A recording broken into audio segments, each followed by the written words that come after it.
No, it makes sense. I mean, and now looking back, my father let the real Art Garfunkel take me to a Sadie Hawkins dance when I was in middle school. So it all makes much more sense now. It's like he was not protecting my virtue, but it was the culture's fault. Yeah, it was the culture's fault. I don't know what I'm doing, but I'm doing my best. How you doing? Good, how are you? I feel insane. I feel absolutely fucking unhinged and insane. You feel Insane. unhinged and insane. Insane. Out of my mind. You're getting ready for your garage sale. The great garage sale. You know what we say about me? What do we say? You know, Busy, she only does things one way. The hardest way possible. I feel that. I think you're probably not alone. Yeah. But you're doing it. I'm doing it. It's been a real this is your life moment in time for me. It's really crazy. It's been really crazy. Mostly good, like cathartic and good. Some of it is weird and hard. Right. And weird. Excavating the layers of your life. To be expected. Yeah. And you know, Mark has been really helpful because we had to like go through all this stuff together. Yeah. But it is like, I told you I'm reading that book, Midlife, that we talked about it last week a little bit. Yeah. You guys, I haven't picked it up since last week, but I just mean like in terms of where I'm at right now and like what's happening, it's kind of interesting. Like I'm definitely, right? Like we're midlife. Yeah. We are. If we're lucky. If we're lucky. Hopefully. I mean, I think, yes. But, not good. Jesus Christ. But like to be in this phase of life, coming out of the last several years of pandemic and moving, divorce, separation, divorce, kids getting older, like all of the things, my friend getting sick and dying, having my heart broken. Oh my God, it's so many things. It's so many things. And then I was like, and let's just look through everything. Let's just take a week, 2 weeks. We're doing it really fast, actually. Yeah. Because I don't have any time to do it otherwise, you know? Yeah. We've got stuff we're working on, you and me. We'll talk about it soon, guys. Don't worry about it. We now know we can talk about it soon, but not today. Not today. It's not today. I'm sorry to say. But like you and I have things we're working on. I have Girls 5 Eva. I'm going to go out with that TV show pitch, you know. I'm still working on Senior Trip and finishing that outline. I have another movie that I've been like attached to since pre-pandemic that I love. That's like a real indie small movie that Chris Storer had brought to me originally. He was like helping the writer out. And then I was just talking to my new reps and I was like, one of them was like, but could you just direct it? And I was like, yeah, I should just direct this movie. Sorry. Yeah. Yes, let's do that. It's like that. I mean, there's just so much shit. Oh, and my next book. You got a lot going on. So we got to get the garage sale going. Yeah. That's all I'm saying. I'm just saying we got to get it going. So it was a small window of time to do it, but that also means like definitely a crunch time. Yeah. And like all of it happening, you know, everything everywhere all at once. Yeah. And it feels like it's a little bit, my brain is like a little bit cracking right now at the seams. Yeah. Like opening up boxes. By the way, things that like, because I did have a lot of stuff that I had like asked for from the people who had packed up our home. Yeah. I did have a fair amount of stuff like, me, like pictures and like journals and things that I was like, oh, I need all that stuff. So I already had that stuff. But just now I'm going through boxes of these like book boxes. So because we had so many books. And I'm finding like whole other giant boxes of photos that I like don't even remember that I had, like stuff just now from Dawson's Creek and White Chicks. White Chicks. I didn't even know I had photos from White Chicks. I'm not kidding. Wow. I know. And I found like this. It's cool. It's very cool. But it really is like, this is your fucking life. You know what I mean? It's very interesting. So it's hard to go through fast. Well, right, because you like want to like, I don't know, yes, you want to like stop. But I am just making, I want to get through all the stuff that we're gonna do at the garage. I mean, this is like, there's so many clothes. Like I'm selling so many clothes. Oh, great. I just found a huge box of maternity clothes just now. Wow. And I'm like, well, I don't need that. You didn't have the do you remember the maternity capsule collection? Was that before your maternity time? What did they call that? I don't know. Where was it from? I think they sold it at Bloomingdale's, and it was like a little box of like chic maternity clothes. No. And yeah, I think it was before your time. I forget what the box was called, but I remember that like I aspired to own it, but I never did. I was strictly like Gap yoga pants. Well, I had a lot of stuff. I was just looking. I had a lot of stuff that was like when I had Cricket, then it was like ASOS maternity and like those places started maternity, Topshop maternity. Oh, wow. So it was like cute. It was cute stuff. Cute. It's cute. Anyway, yeah. So I'm like I'm doing well. I found the pictures. I found the picture of Lizzo from having our auras taken on Busy Tonight. Oh, yes. Yeah. That's interesting. Have we ever talked about that? Like Lizzo came on Busy Tonight.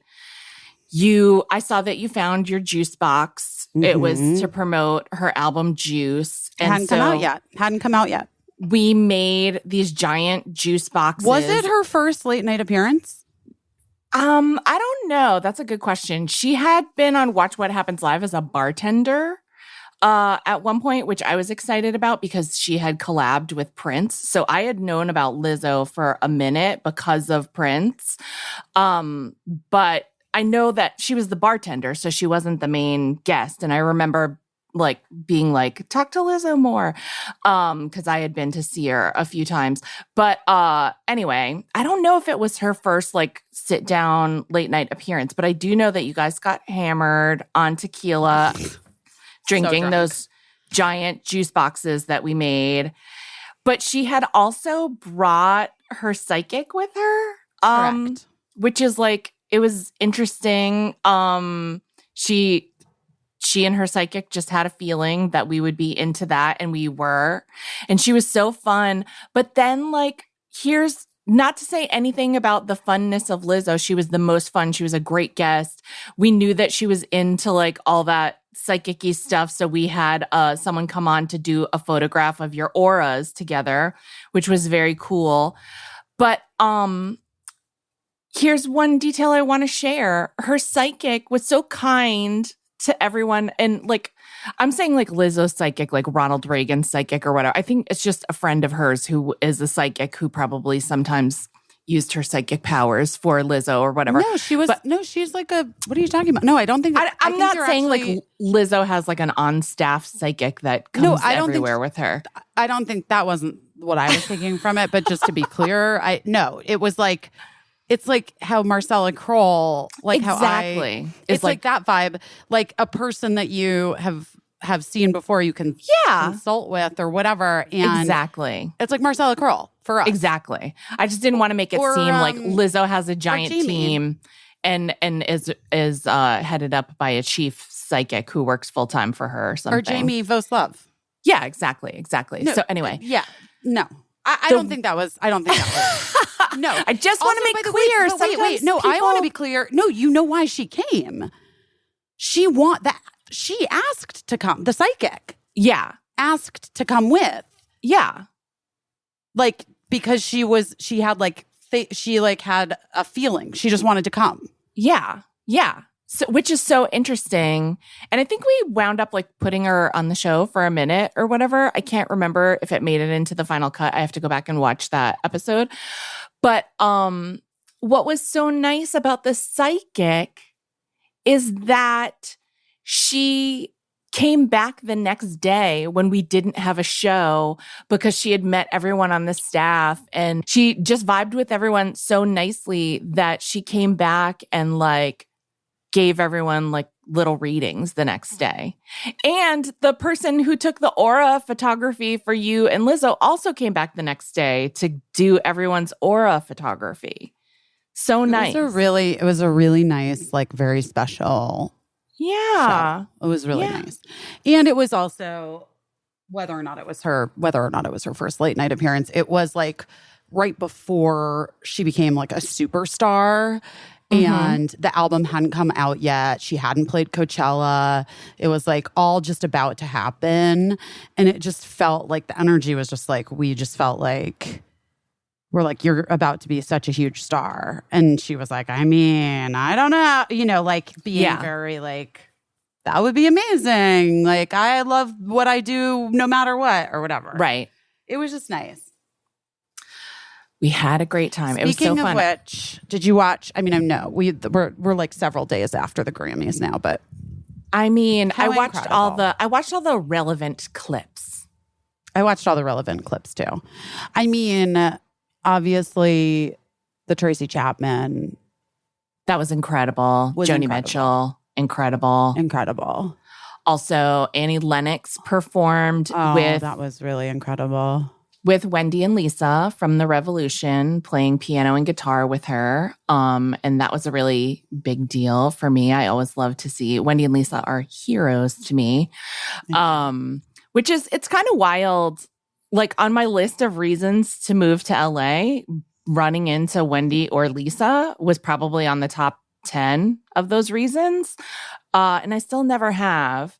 And people love to text me and be like, oh my God, I'm at a Shabbat dinner right now and Wendy's playing guitar, or like I'm at a private party and it's a birthday party and Lisa's playing the piano. Yeah. That was me. You're far from the only one, but everybody has seen those two except for me. Seen them somewhere. Well, your moment will come. It's fine. It's I've never really had my moment with Oprah, It's true. Yeah, I get it. And I feel like my moment will come with Oprah. Yeah, you've talked on the phone and then you can bring up to her that you've talked on the phone when you have your moment. It's also like when I lived in Westport, Connecticut, Nile Rodgers lived in Westport, Connecticut, and I spent 16 years trying to run into that guy and I never ran into him. Nile Rodgers? From the band Chic, and he's also like a legendary music producer, producer of Madonna and many. Right. I mean, I know the name's familiar. Yeah, you'd know him if you saw him, obviously. I was thinking of the guy from So You Think You Can Dance. I don't think that's the No. But I always was trying to run into Nile Rodgers, and I never saw him in like 16 years. And then one day he was doing a concert on the lawn at the library in town. And I was like, I'm going to go see this Nile Rodgers concert. We went. It was a thunderstorm. Like, definitely felt like someone was going to get electrocuted. But the band played on. Nile Rodgers and Chic played on. And we just were out there in the pouring rain, almost got electrocuted. Everybody left. But I was like, if Nile's here, I'm here. I'm not leaving. And then just like a short time after that, Bette Midler performed with him and invited me, and I wasn't able to go because I was actually out of town. And then a really short time after that, he came on Watch What Happens Live, and I was like riding in the elevator with him, and I was like, oh my God, I've been trying to run into you for like 16 years, never have had success. But then I went to see you at the Westport Library, and I was the person standing out. And he was like, oh my gosh. And he like held my hands, and he was like, thank you so much for risking your life to watch that concert.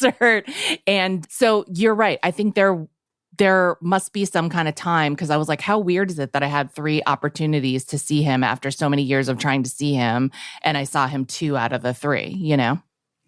I'm just saying, the moment will come. Maybe. We'll see. Wendy and Lisa, if you're listening, I tried to get the boys to name their dogs Wendy and Lisa when they got them, but they wouldn't. How about Lizzo and Busy? Those would be good dog names. They really would be. Very cute. Well, I'm glad you found the Lizzo juice box. You're not selling that, are you? No. All right. No, I'm not. I mean, it would be okay if you wanted to. Of course. I mean, sure. But that's not like, I'm not in that moment. Like, it's not Swedish death cleaning. You know what I mean? Like, it's like, I'm like just getting rid of like lots and lots. I mean, the amount of parties we threw, like, good Lord, the amount of champagne glasses we had. Wow. My mother's been kind of driving me insane. Sorry, Mom. I know you're listening. But she's like texting, like she's like watching my Instagram stories. I might just have to like block her from watching them, you know? That's right. You can do it, Barb. So if you keep annoying me, guess what? You're cut off. She's worried that you're getting rid of too much, or? Yeah, well, because I mean, I come by this honestly. Yeah. This collection of shit. My parents are great collectors of all kinds of things. You know the Snow Babies. Come on. Yeah, sure. But she's like been texting me, and then like yesterday, like told my sister to call me about something. And I was like, Mom, first of all, she was like concerned I was selling her like the Rosenthal glassware. I'm like, I have it in my apartment. That's not what I'm talking about.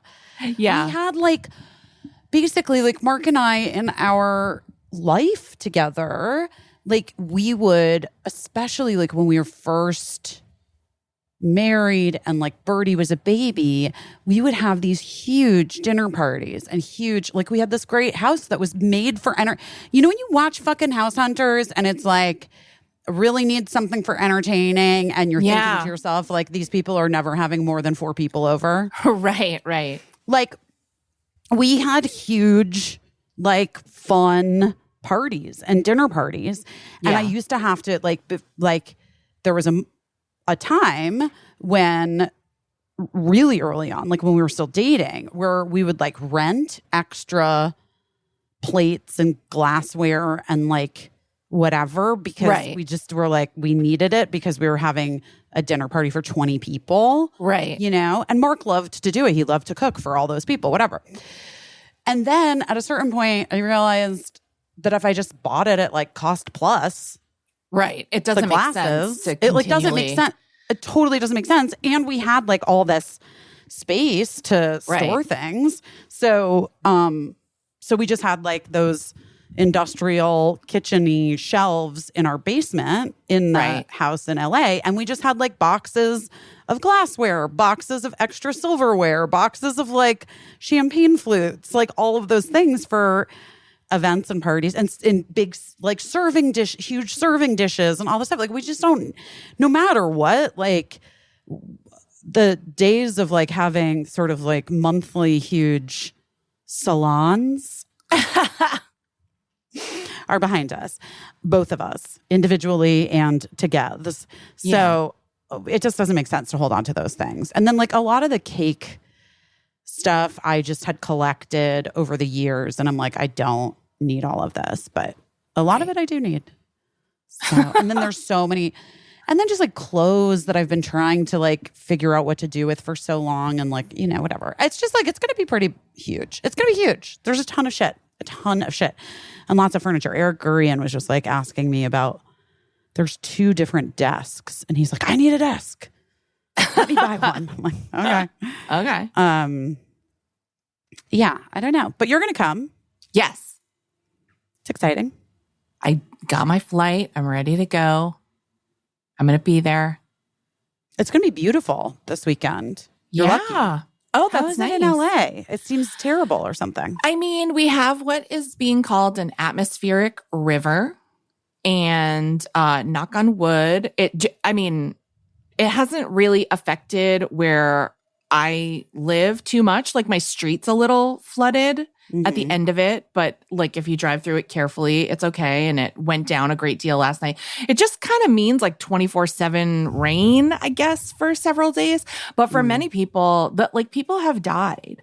So What? it's like How? I think, like car accidents? I honestly don't know. I didn't look into the details, and it hasn't been a lot, but like 3 people have died, which I just would like to point out. Like I saw a PR person that I know. This is like a public relations person was like, everyone on the news needs to calm down about Southern California. Like it's fine. It's just rain, blah, blah, blah. And I'm like, well, okay. But like for some people, it was a big deal. Like some people lost their homes and some people died. Well, regardless, here's what I know is that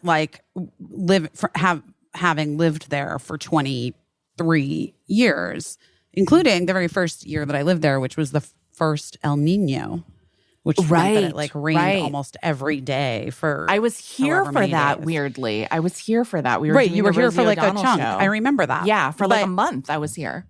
But the thing that I know is that everybody's house leaks. Everyone's roof in Los Angeles leaks. It is like without fail. It's so true. And people people don't even know that their house leaks because it never rains. Because it now doesn't rain as much, but regularly. When it rains so much, then yes. And the other thing that I know, because I feel like I've probably talked about this on this show before, is that it's like impossible to find where the leak is coming from. Yes. On your roof. Yes. And then they'll just like tell you have to replace your entire roof, and then it's like. That's so expensive. So it is a big deal for people, It's a big deal. It's a big deal. And also,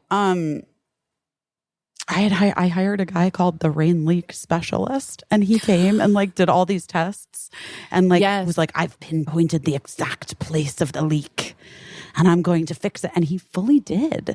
He fully just found the point of weakness and fixed it.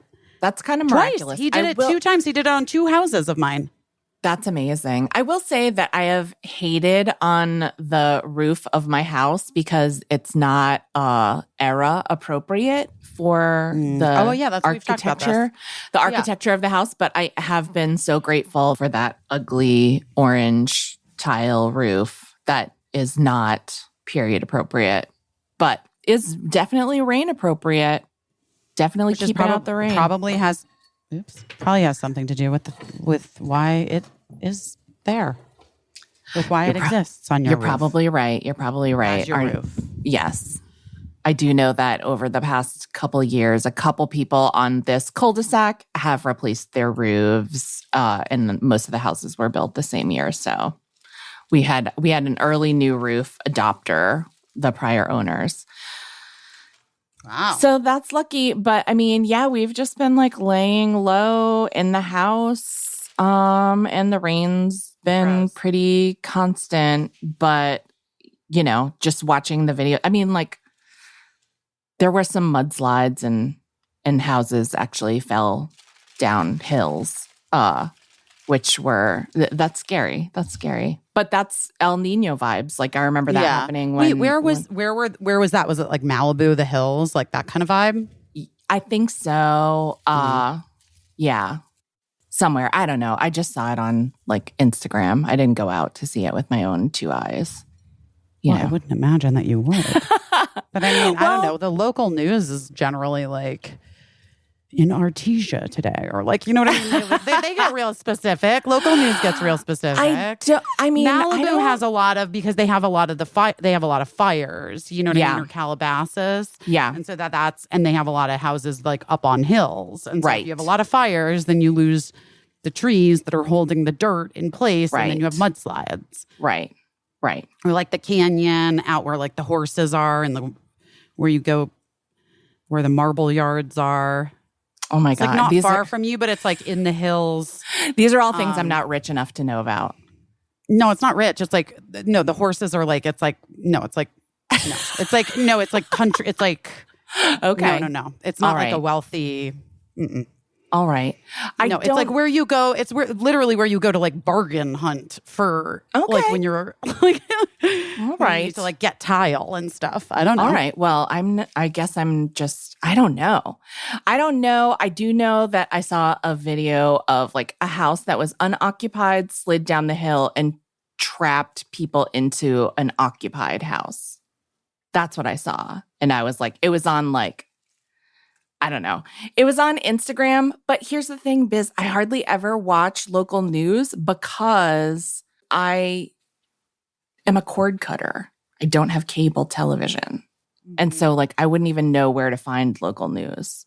So here's a lesson about being a cord cutter. You try to save a few dollars, but then you have an atmospheric river. Cut to you don't know where exactly a house slid down a hill. But I think that one of the like Hulu, I think you can look at. I think it's Hulu. I mean, you can access live. I'm sure local it's true. TV. Yeah, sure. I think it is. I'm not just don't. great at that stuff, so I don't really know. But because this was like literally like the whole conversation of when I was like frustrated I was stoned, but I was trying to I was trying to figure out how to watch the fucking Grammys. Right. And Mark was like, you just go to the live thing. And I was like, the live thing on what? We don't have it. It's Apple TV. He said, go to Hulu. It's like right there. It's a live TV, and then go to the network. I don't know what it is. He's like, oh my God, busy. Do I need to like come do this for you? I was like, maybe. But you found it. Mm-hmm. I'm trying to find it, but a mudslide left a Baldwin Hills home seriously damaged Monday. I don't know if that is the exact house that I was. This is basically, I would be a terrible journalist because I'd be like, I read, I heard, I wouldn't have any sources for anything. But anyway, my cousin Scotty messaged me to make sure I was okay. And a bunch of people on Facebook asked me to mark myself safe in the Southern California atmospheric river, which I felt very loved by. So I did. That's nice. Even though I did, like marking myself, I always feel weird. I'm like, who am I to mark myself safe? Like, am I that important, to mark myself safe in this national emergency? And out of, however many people were affected, like, is it important to let you know that I was not one of them? But I guess to some people it was. So I let them know that I was safe. Okay, I am fully obsessed with Lola V. Yes, tell us about it. Okay, well, here's the thing, guys. It showed up at my house, and I was like, how we do on this podcast. And so Lola V is the award-winning hair care line founded by the incredible Jennifer Aniston, with the most iconic hair of all time. Whose hair would you trust more than Jenny Annie? If I want anyone's hair, it's Jenny Annie's hair. I want that hair. But now we've got it. We've got it. And here's what prompted Jenny Annie, and we're just calling her that because, guys, we love her. And I don't know if she likes that nickname. We don't know. I've never done that to her face. I've been face to face with her. Maybe next time I will. Maybe I'll try it. I'll be like, is it okay that I call you Jenny Annie on my podcast when I'm selling Lola V? Because I love the products. But anyway, she was like, I don't want to choose between hair products that like make my hair look great and feel great, and products that are actually like good for us and the world. Yeah. Okay. So she's like, let's do it. So first of all, I've been using the cult classic glossing detangler on myself and on my child, Cricket, with the one child that has the most tangly of all the hairs. Mm-hmm. And the perfecting leave-in conditioner. Yeah. It's my hair's the difference in my hair. I'm also, guys, later in the podcast, or maybe you've already heard it, I tell a story of being hit on at a bar by a guy. I had just used Lola V and blown my hair out. I'm not even kidding you. I looked like It looked I was giving too Jenny good. Annie vibes. You know what I Yes, mean? I was giving, yes. the guy could not resist me. Yes. Because I literally, my hair looked like, I actually caught my reflection in the mirror as I was leaving the house. And I was like, I look great. And my hair When is you know you 90% look- of it right now. Yeah, when you know you look good. I've been using the restorative shampoo and conditioner plus the intensive repair treatment because as we know, I bleach my hair to within an inch of its life because I like it like that. But to have a product that can sort of get it back to an acceptable hair-like texture is very valuable to me. Yeah, you do. You struggle with the breakage. Yeah. We know this about you. Yeah. But this is what I love because also, you guys may or may not know this, Cricket has an allergy to sulfates. Right. And Lola V is all about naturally derived, plant-based goodness. There are no silicones, no sulfates, no parabens or gluten. Hey, so that's good for you too. You can eat it, Caissie. No, don't eat it, you guys. You put it on here. And of course, it is cruelty-free and vegan. So we're huge fans. And I have been very excited for you guys to have a little treat from Lola V from us. And that is for a limited time, you can get an exclusive 15% off your entire order at lolav.com. Just use our code BEST at the checkout.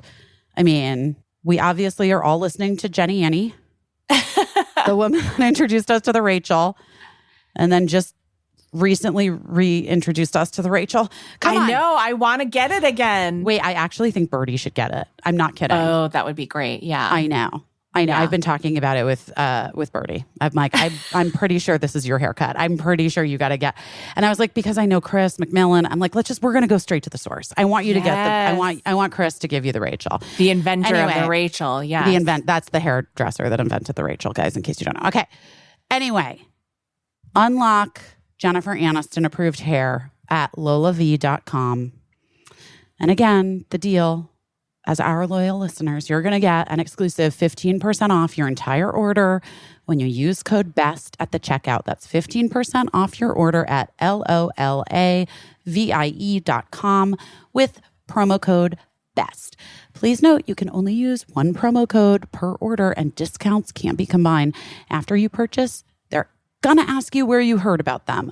Please support our show and say that it was us. You heard about it from us.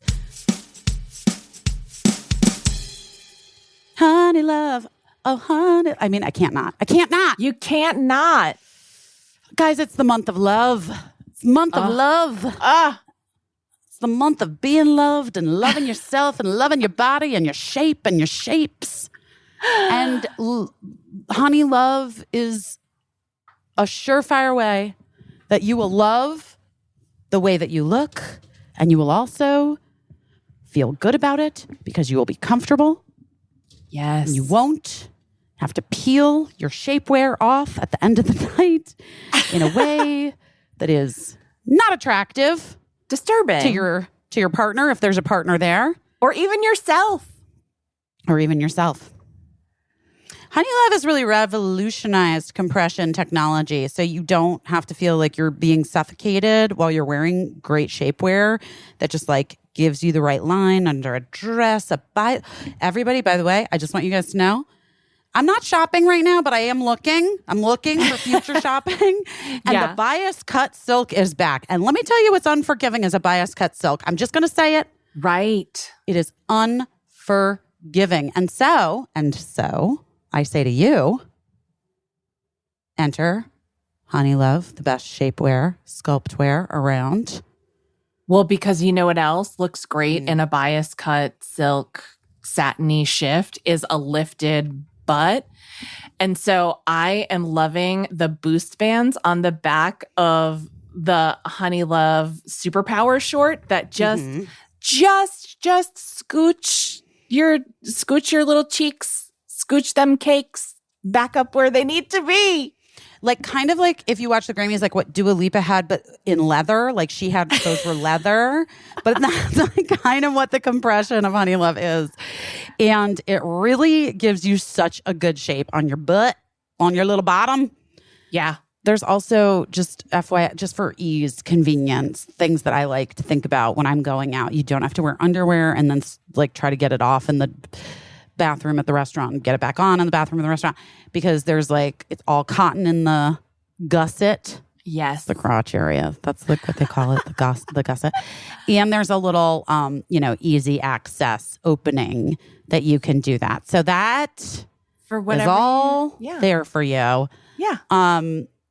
They also have just incredible. We've talked about the bras before. We love the bras. They've got tanks. They've got leggings for everyday support. And I'm a big fan, especially when traveling, of wearing compression leggings, guys. I love them. Wearing those leggings from Honey Love. Also, their shapewear features lingerie-inspired design details that you're going to want to show off. I'm just going to say it. It all looks hot and it's so comfortable while also doing what you dream of shapewear doing. It's like getting 3 cherries at a slot machine, you know? And we all want 3 cherries at that slot. Let's be real. Guys, treat yourself to the best shapewear and bras on the market. Save 20% off at honeylove.com/best20. You can use our exclusive link to get 20% off, honeylove.com/best20.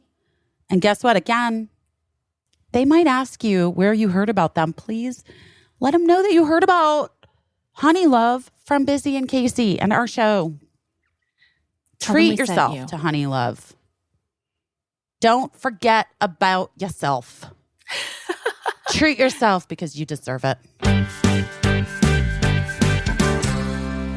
Do you have like water stored and stuff like for earthquake, for natural disasters? Do you have like a disaster preparedness situation?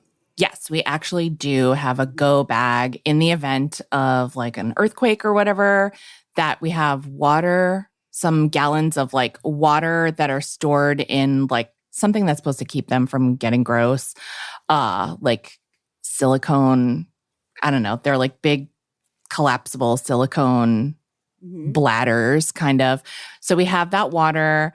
And then we have a bag where there is some snacks and some medicine and phone chargers and flashlights and a change of clothes for everyone. So yeah. Do you? Smart. No, I mean, I did. I used to when I lived in LA. I remember when I had that business idea where I was like, I think that I became obsessed with like food dehydrators because everybody was selling like dehydrated candy, like Skittles and Starbursts, and they puff up like crazy. Everybody's selling dehydrated gummy candies online. And I became obsessed with, there's a lot of doomsday preppers, which I'm not a doomsday prepper, but I believe in like having a contingency plan in place as much as you can. I definitely prepared for the last flood. So we were prepared for this atmospheric river. And both times, knock on wood, nothing happened where we lived, but we definitely had supplies in the event that it was not a flood. It was a hurricane, I think, last time. Anyway, but my business idea was that marketed to the LA fancy person who's not a doomsday prepper, what if I bought a food dehydrator and pre-dehydrated meals from their favorite LA restaurants to put in their earthquake preparedness bags, so that like in the event of an earthquake, you could still get like what you like from La Scala or whatever. I mean, that is insane. How much would people pay for that? To know, like, you know, it might be the apocalypse, but at least I'm going to get to eat 4 more portions of my favorite dish from where? What would be your dehydrated apocalypse meal that you would pay a premium for? How apocalyptic are we talking? Like the beginning of the pandemic vibes. Like we didn't know if we were living for 48 more hours. I wanted those fucking nachos. I wanted those nachos. Right. I mean, that's gone anyway, though. Gone. Gone. See? Do you Gone. wish you had some dehydrated nachos right now? No, I'm like annoyed. What the fuck? Why'd it go away? And also like chef has other restaurants. And then I told you I went to the one restaurant that they said they claim they like have them there, and then not the same. It's not good. It's not the same. It's not the same. And I'm like, heartbroken. Yeah. It was of an era. It was of a time. Yeah. Maybe it was time to move on from those nachos. I mean, currently, I don't like anything as much as I've ever liked those nachos. I don't think to eat. I'm not kidding. Like, there's nothing that I'm like, ooh, I have to have this thing. Right. You know what I mean? Like, I just don't feel that way about any food item at this point in my life, other than that at that time, those nachos. But yeah, I think that's like I don't know, a martini. But you don't need to put that you don't need to I can just do that. You need it, maybe you need a powdered martini in the event of an emergency. I don't know. Maybe. Like a little, canister of concentrated martini powder that you just stir up and get hammered in the event of an emergency. I don't know. I don't know if I want to be hammered in an emergency. Maybe I do. Maybe I'd be like, see, that's, know. We don't know. There's a reason that the hurricane is a famous drink as well as a famous weather event.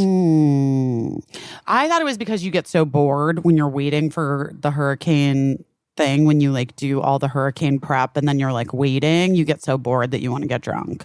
Yeah, that's what I thought. It's possible. I don't know. It makes sense, but like, a powdered martini might be the thing. I don't know. Do you have like a neurodivergent ADHD hyper focus meal that like I see a lot of people? Well, a million turkey of them. Sandwich, of course. Yeah. Turkey sandwich, turkey roll ups. Sorry guys, if I'm dieting. Turkey roll ups, turkey sandwich. That's like probably the main one. I had no idea that was even a thing when I was 20 years old, 21 on 20. I was 20 on this movie. I remember I ate a turkey sandwich every single day for lunch. And people were like, "Are you okay? Do you feel a little unhinged?" And I'm like, "Nope, I'm good. I thought it was your lucky just gonna sandwich. Eat that. I'm just gonna keep eating this fucking sandwich again and again and again." It's like when your math teacher wears the same outfit every day for the entire time you go to school at that school. I don't know if I ever paid attention to what my teachers were wearing, ever, except for Madame Musso. She had just fancy. Like sort of fabulous, like silky, drapey, silky blouses and things. We had a cool English teacher, Susan Rampello, and she wore jeans. And I remember it like really caused a sensation among people because it was like the first time we ever saw a teacher wear jeans. But so turkey sandwich. Okay. All right. I get it. I mean, I eat a lot of burgers now, I guess, in New York. Yeah. Right now Burgers. I'm on Hearts of Palm pasta, which I know sounds sad. That sounds weird. What is that? It's like Hearts of Palm cut up to be like in the shape of spaghetti, and it's not spaghetti at all. But I just find it's a great way to get like a serving of vegetables covered with like my favorite spaghetti sauce. I love it. Wait, what? I've never even heard of this. I know all of the alternatives. You understand? I was like a fucking gluten-free bitch before gluten-free existed. Right. And you had to like, I don't know, you had to like conjure alternatives. Like, 100. There was no fucking place to even go. There was like one health food store. Erewhon existed, but it was too expensive for me at the time. I couldn't afford to shop there. Right. So I would like I don't even know. I mean, mostly I just didn't eat anything. Yeah. Like I ate like rice. I ate a lot of rice. Yeah. And I made these like gluten-free macaroons that became, they were like sort of like Abdi Nazemian, who, by the way, just shout out to Abdi. You guys know him. He's been a guest on our podcast talking about his most recent book, Only This Beautiful Moment, which was just honored with the Stonewall Award. Yes, congratulations, for literature. Abdi. Fucking love you so much, Abdi. But I remember Abdi, we were like 25, I think, when I was like, my IBS was really bad and they like tried to put me on this medicine and then it just like made me not ever be able to poop. So I was like, fuck this. Oh, God. I'm going to go off the medicine. And then I was like, I'm just not going to eat gluten at all. Right. Because there was like, even though I didn't have celiac or whatever, it really was, my stomach was so bad when I was in my 20s. Yeah. So I'd make these wheat-free, gluten-free macaroons. And Abdi would be like, are you bringing the macaroons to the party? Because I would like travel with the macaroons. Yeah, sure. They you were had delicious. to. They were coconut. They were so good. Yeah, delicious coconut. I mean, luckily, I think they mostly, Lincoln's a big macaroon bitch, and they are not luckily for him. He can eat gluten, and he's happy about it. But I think they make them mostly gluten-free. So luckily for people that need to be gluten-free, they can always lean on a macaroon. Listen, you got to ask. You got to ask. You have to ask because you could really hurt yourself. Anyway, Hearts of Palm pasta, look into it. I, of course, love to eat a dish of regular pasta at times, but I don't get as many vegetables as I would like to. And this is a good way to pretend that vegetables are because there's good pasta gluten-free in pasta now too. But yeah. And I will eat gluten-full pasta and just accept the consequences of sneezing sometimes, you know? I don't know. You've been on a tear. It's been a long time now, I think. I just mean, I don't think you've had gluten in so long. Oh my gosh, it's Zach Woods. Hi, guys. How you doing? Hi, Can you hear me okay? Zach. You look great. We can hear you. You look great, look and great. we can hear you. Thanks. We were just talking about what our neurodivergent hyper-focused meals are right now, and if we have one. What is a neurodivergent hyper-focused meal?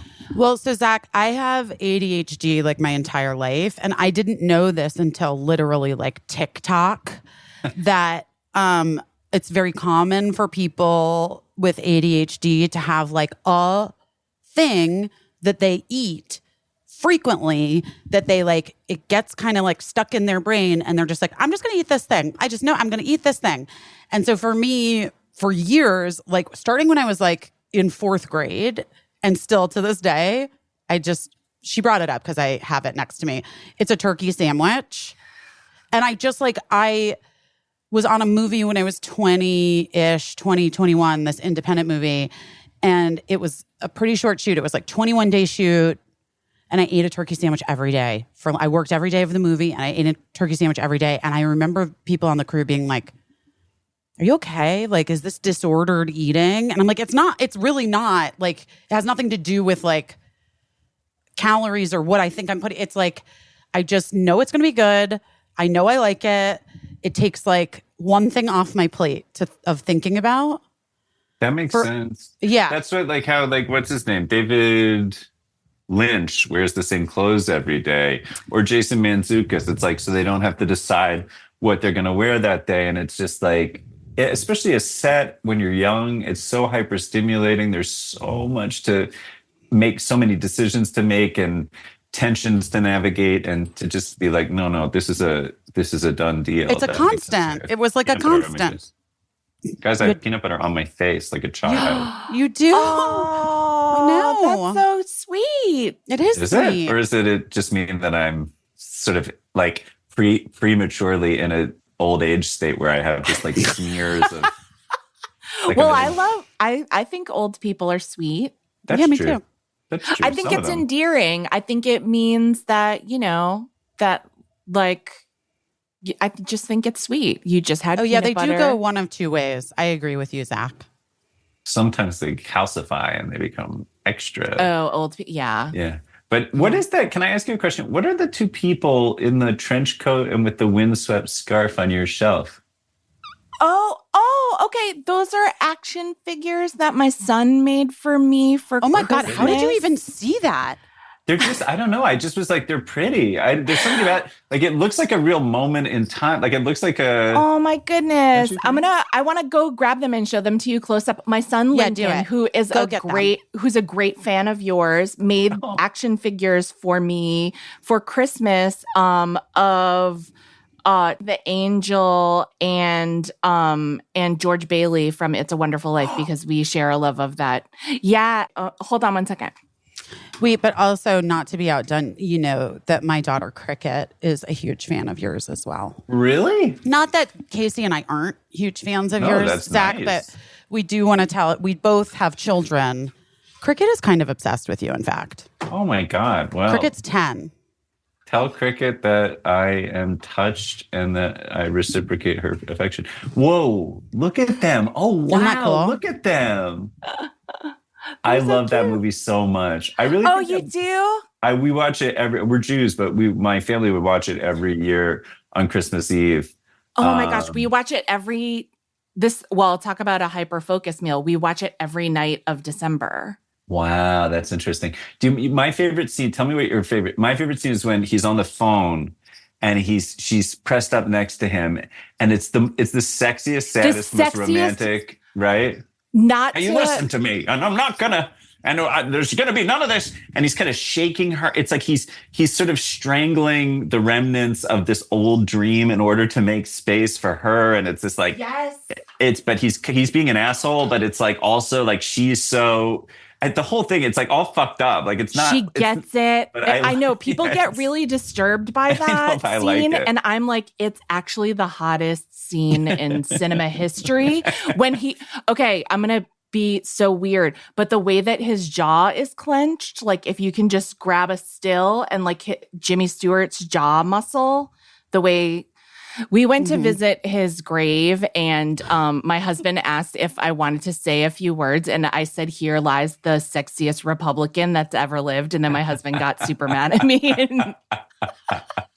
because I was being weird and disrespectful. But I don't just think said the that's truth. Disrespectful. I would be so flattered to be described as the sexiest any designation that ever lived. Guys, I've never Oh seen my it. gosh! Well, Oh, Lincoln, really? It's nice. Yeah.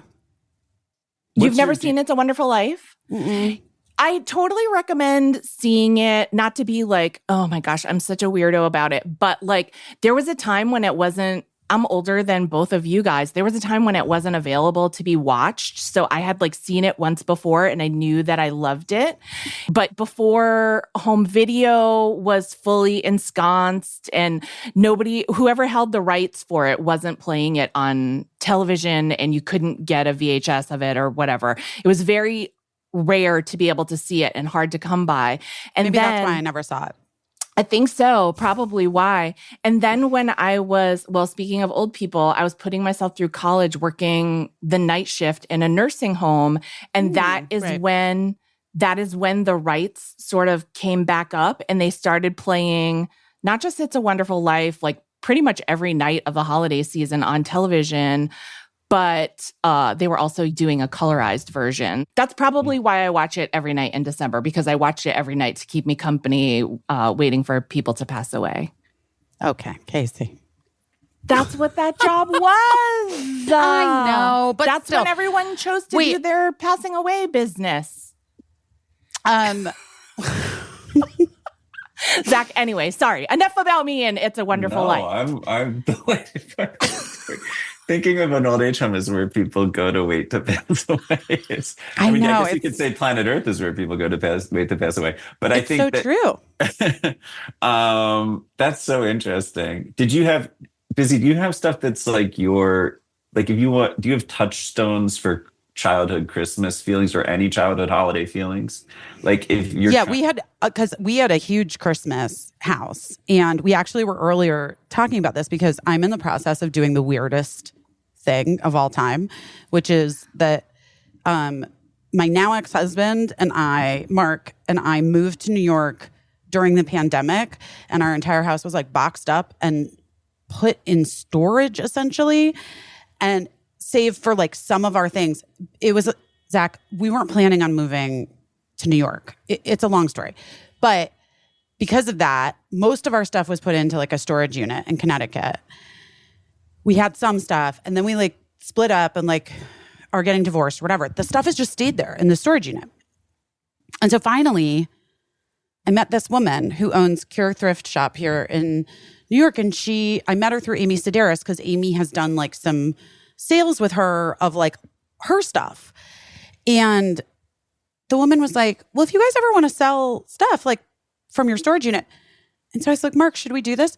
So we're doing it this weekend. It's like a huge garage sale basically at Cure Thrift Shop. Caissie's coming to help me with it because it's like so crazy. But we've been going through our life together.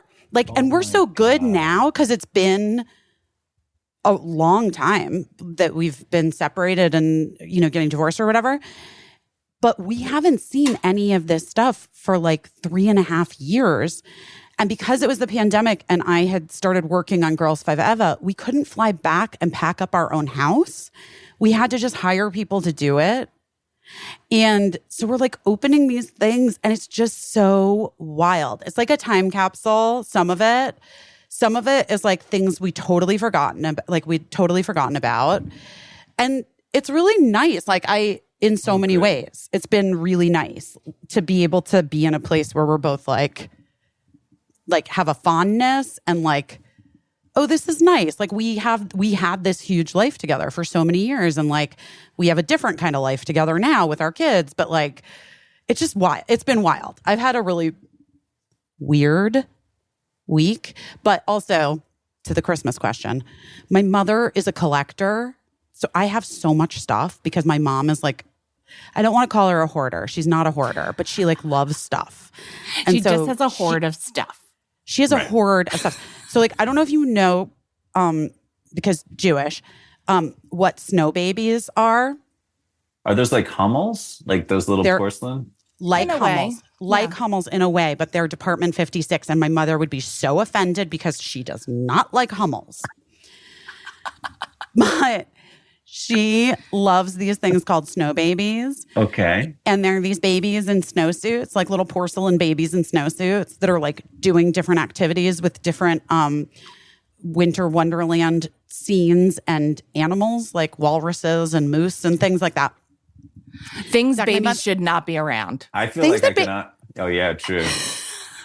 Well, some of the babies have wings. I don't even understand. Are they dead? I don't know. I don't know what's happening with these babies. They exist in a liminal space where babies can that's wear right. all white and it's always pristine. That's right. And they can hang out with wild animals who are charmed by them and don't. And some of them can fly. Or Try to maybe they're re-murder with the them. animals that killed them and they're in heaven now. Like I think you're right. I that think seal attacked that baby and now it's in heaven. But for some reason, I guess the seal is there. Well, they killed the Exactly. seal probably. They killed the seal, right? They euthanized the seal and now they're both Right. in hell together.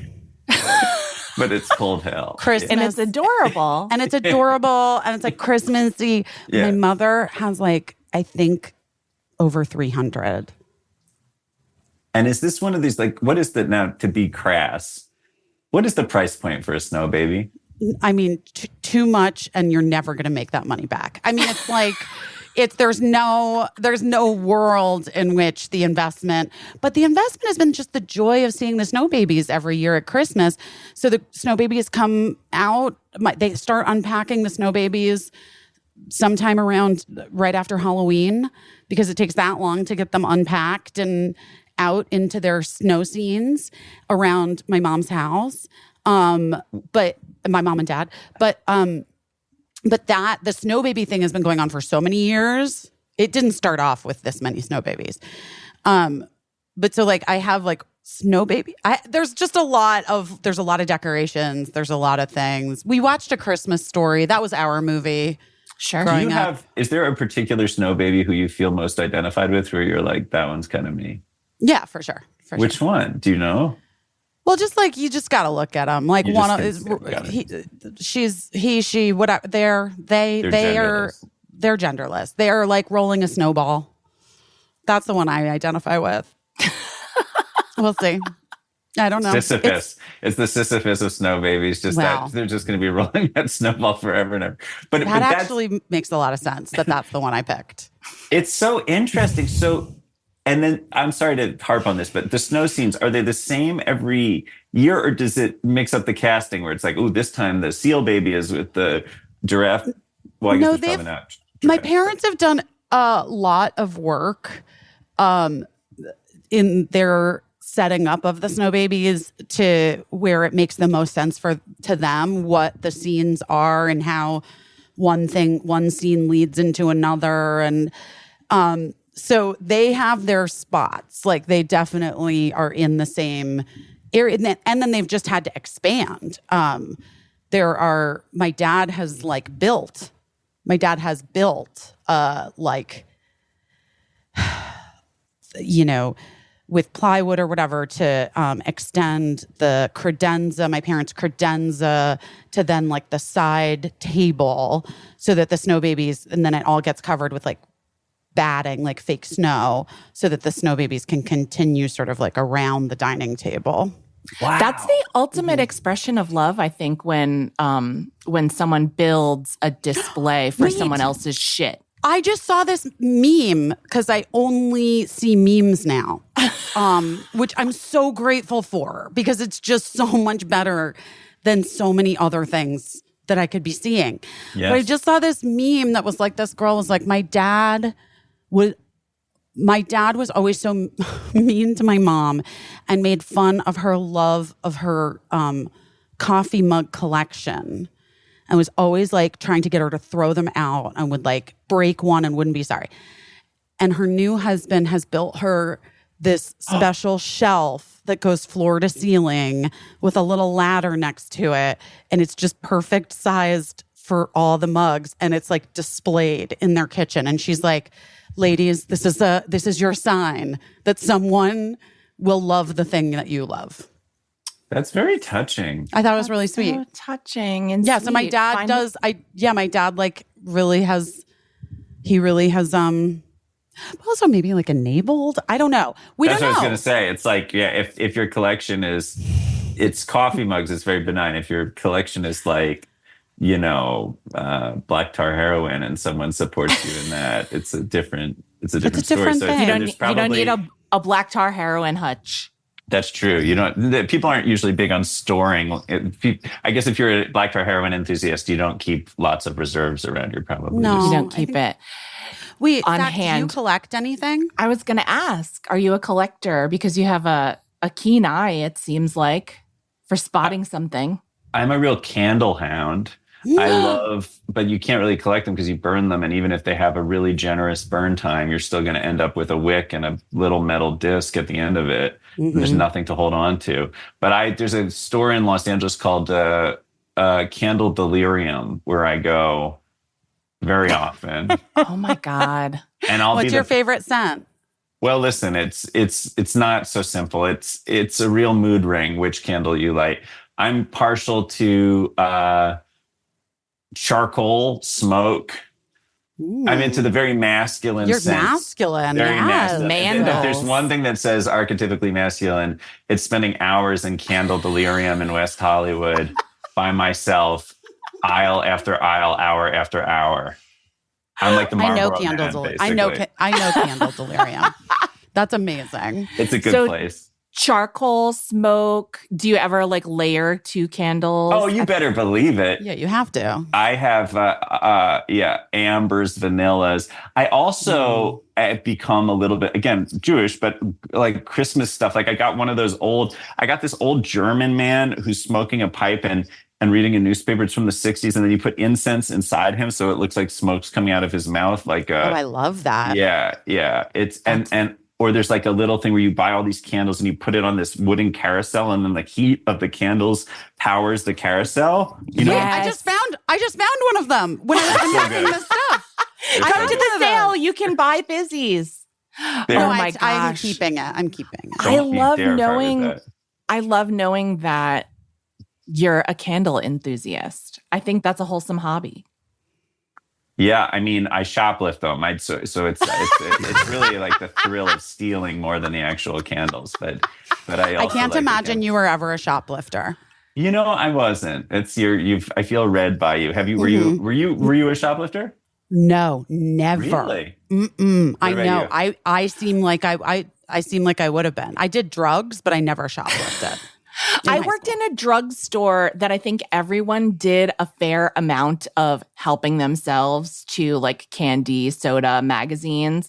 But I know that somebody that worked there during the time that I worked there was so hardcore because the very nice owner of the pharmacy had like a breakdown and was like, "You're robbing me blind, and I need you to put back some of the things that you've stolen." Some of the things. Yeah. And I was like, I mean, I only took like consumable Snickers bars, so I can't put those Snickers bars back. But then I like realized that someone was stealing like heavy duty, let's say hair color, cosmetics, things like that were really putting a dent in the bottom line of the pharmacy. It's really interesting, that thrill stealing thing. Yeah. I don't know. Is it the hope? Well, I guess no one here can say, but I No. kind of wonder, is it the titillation of possibly being caught? Is it the feeling that you're sort of quietly telling people to fuck off without actually having to tell them?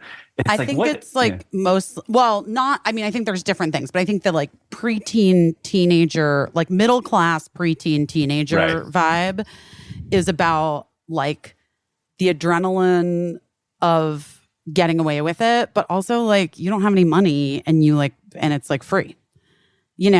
I think that's what that always was for my friends. I mean, I worked nonstop. I was a babysitter, and then I worked at California Pizza Kitchen, and then sometimes I sold ecstasy to my friends. So I like always had cash. And so it was very easy for me not to steal things. But I don't know. I think that's what it is for that like particular thing. Boll and Branch. I had my favorite sheets last night on my bed. They're Boll and Branch. Boll and Branch. Luxury. I am such a sheet connoisseur is the nice way to say it, but there are other more descriptive words that I won't sully this advertisement with, but I am a real sheet maven, a sheet diva. I'm going to be honest. I'm not. And I have regretted it now that I've switched to the Boll and Branch because I'm like, wait, what? Come to the luxurious side. Well, because I love them so much. Yeah. I got the ones you got. What are those ones with the stripes on them? Kind of. Oh, right. Yeah. They have they're like 100% organic cotton with a subtle white stripe, like a texture. But it's like a little bit of a texture. Yeah. And all of a sudden I'm like loving this texture. It just feels so nice. Yeah. When I'm sleeping. It's like cozies me up. I'm such a fan. And I wouldn't have probably even gotten that, but you got it first. And then I was like, oh, I want what Caissie's getting because I feel like you know how to sleep. Is that crazy? No, I don't think that's crazy at all. I've been putting a lot of research into sleeping for many years.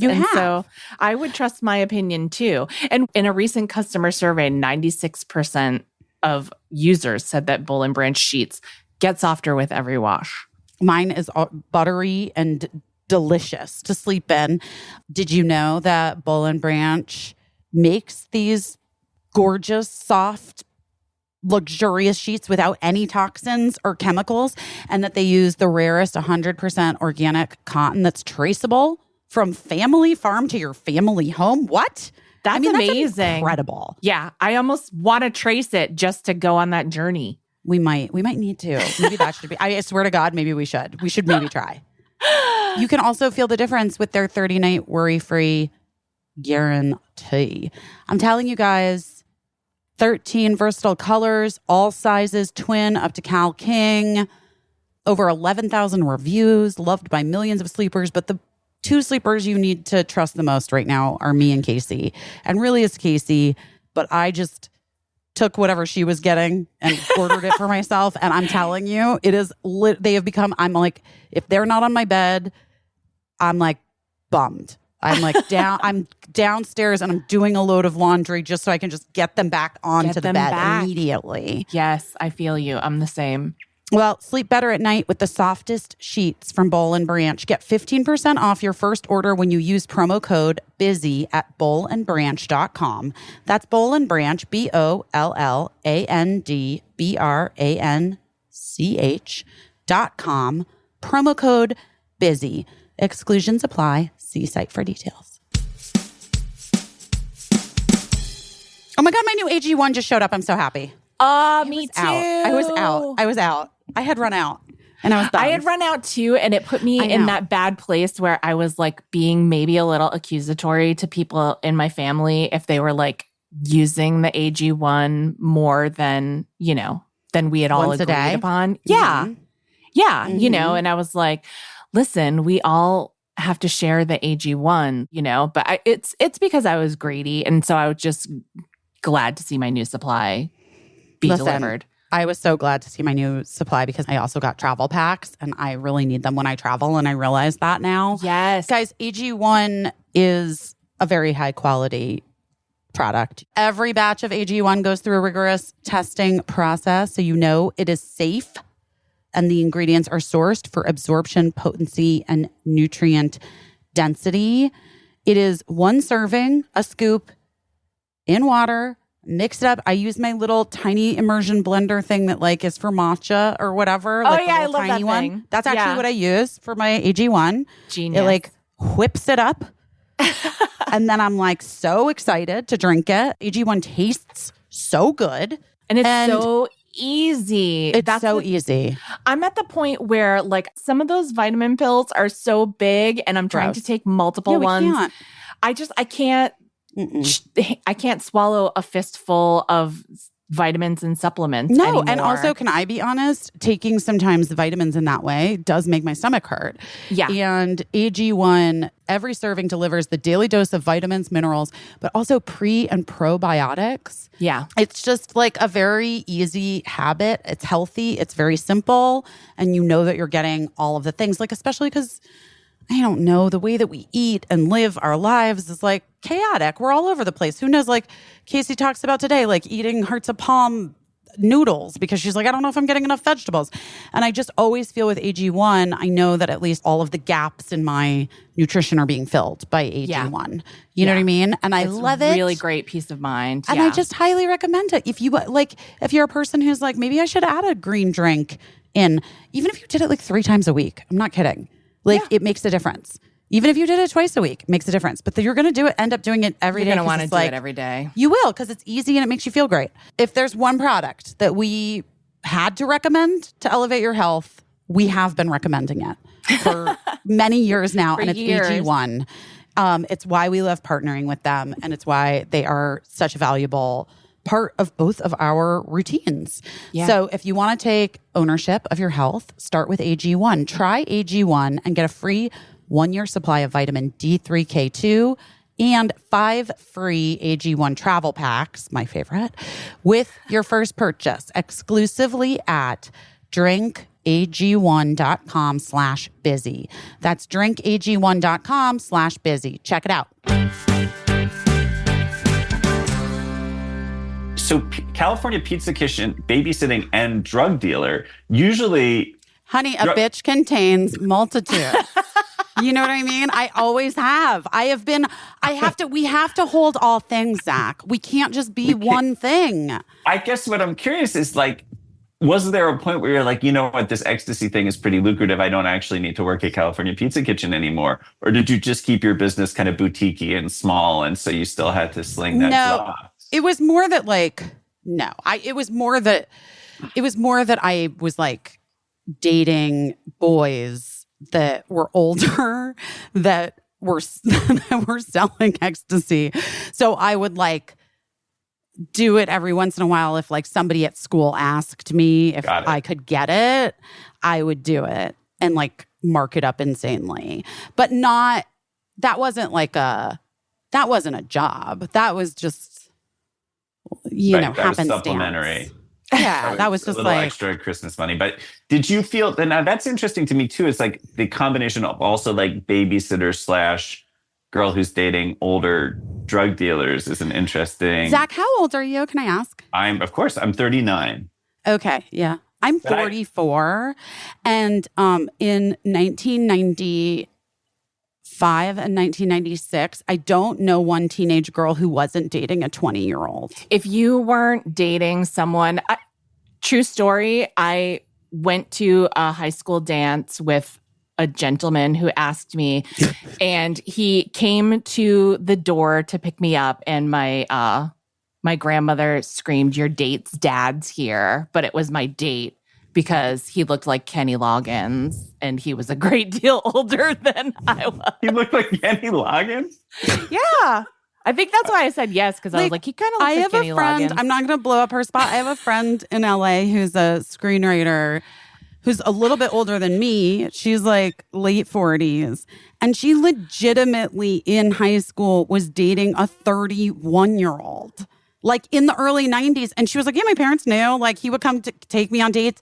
Like you cannot understand the unhinged nature of what it was like to be a young woman in the 90s. Like in the suburbs, just, particularly. But even just like the difference in our ages, it's like, I don't know. It's so wild. Like my kids love Full House, you know, the TV show Full House. Yeah.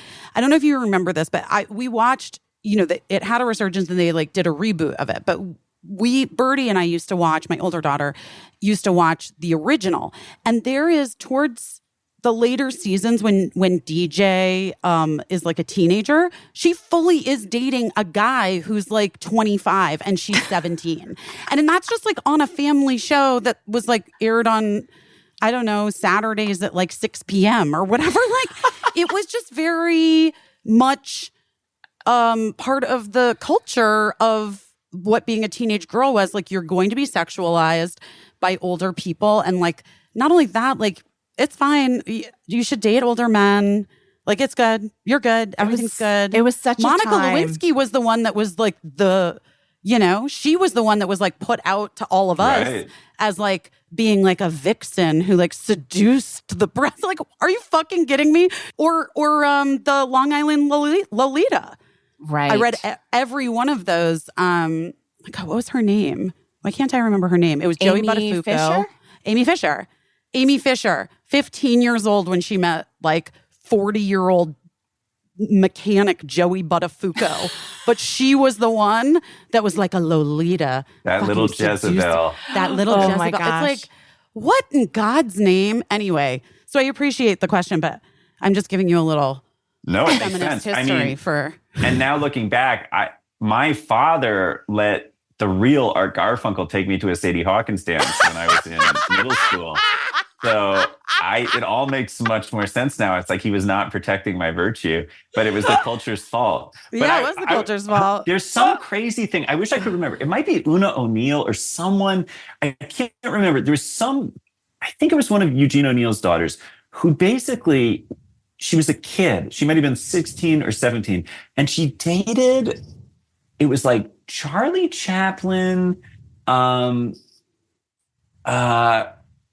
I wish I could remember all of them. It was like she dated like the whole 20th century. It was like Charlie Chaplin, Orson Welles, like Fatty Arbuckle. Who can blame her? But I think like it was like and there's a picture of her at a nightclub drinking milk because she couldn't drink. And it was like all these guys, maybe Howard Hawks, I can't remember, but it was like all these like titans of industry and cultural luminaries. And they were all dating this girl who was so young, I think like 16.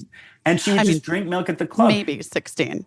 I don't know. And I always wonder I always wonder in cases like that, like what did they see in that shot? Like what's the, you know what I mean? Like what do all of these titans of the 20th century see in a child? But I guess it wasn't really about her. That's what. I have so many questions. Can we talk about this for a second? I have so many questions about this. So one question I have is, I've talked to a lot of friends of mine who dated older men when they were younger. And the consensus seems to be that the guys were either straight up like predators or just like irredeemably pathetic. Is there anyone who you dated when you were younger where you were like, that was demonstrably bad because of the age gap, but where you maintain some sort of fond feeling, or is it always just like these fucking creeps? No, yeah, always these creeps. Always. And I'm just gonna tell you, like, all of my friends, same. I don't have one friend who was like, he was a really great guy. He was a really you know what? And this actually doesn't really count, but my friend Kate, who passed away over the summer, which, like, so our podcast listeners have heard about her a lot. But when we were in our early 20s, she met the man that became her husband. And he was like 12 or 13 years older than us, which when you're in your early 20s, like, I'm trying to think if we could legally drink, I think, when they met. I think we were 21 when they met. But, like, it seemed crazy. Like, I was like, this is a man in his, like, firmly ensconced in his 30s with 2 small children. What? That's crazy. But he never seemed like a creep. He just seemed like, I don't know, like a guy who was a lot older. They just dug each other. Yeah. They just dug each other. But that's the only time that it's happened where someone's been more than 10 years older. I mean, Mark is 9 years older than me, but I met him when I was in my late 20s. So yeah. I don't know. I will say, I've talked about him. I've talked about this boy on the podcast before. He wasn't a boy. He was a guy. He was older. When I was a very young teenager, I dated a guy that was also a drug dealer. And the reason I dated him is because I knew he had sold drugs to my father. And so I was trying to get my father to be upset or something. Or something. You didn't have it really thought out. Let's be real. I didn't really have it. I just thought it would, like, get a reaction out of my dad. And, like, I was interested to hear what he would say. My dad said nothing about it. Dating that guy was like, it was like being like a miniature mob wife. Like, he just financed everything because he had so much money. He wouldn't do anything with me, but he would, like, buy me a dress to go to a dance and, you know, pay for the tickets and pay for tickets that I want. Anyway. What I want to say is it could have been terrible, and that sounds like a bad guy, and the reasons that we ever dated at all were totally fucked up. All that being said, he grew up to be kind of like a nice-ish guy, I think. He's an artist, and, like, you know, I think he just had, like, a weird gothic upbringing. Is he single? Like, should I date him? I don't think he is. I don't think he is, but I'll look into it. But, you know, my daughter is obsessed with Priscilla Presley. So my daughter's 15, and she's obsessed with Priscilla, and sort of just obsessed with the idea that as a teenager, people were just like, okay, like, she can be with this man, and made her like an icon in her teen years. And when Birdie had just turned 14, we went to one of the many Harry Styles shows that we went to. And it was the night that we were pretty sure, and it ended up happening, that she got to meet Harry. And she came downstairs, Zach, dressed in one of my vintage, like, 60s dresses. And she looked like she was, like, from the 60s. And in the car on the way there, she goes, you know, Priscilla Presley was 14 when she met Elvis. And I was like, okay. So it was this is a different time. And I was like, it's really a different time. It's not going to happen. He would literally go to jail. So, so whatever you're thinking, and, you know, his girlfriend is, if you get to meet him, it's because of his girlfriend. So let's just, like, but she was saying it kind of just to be a little bit provocative to me, but it was also kind of hilarious. It's so, yeah, there's something very sweet about it, the kind of, like, misbegotten yearning towards this.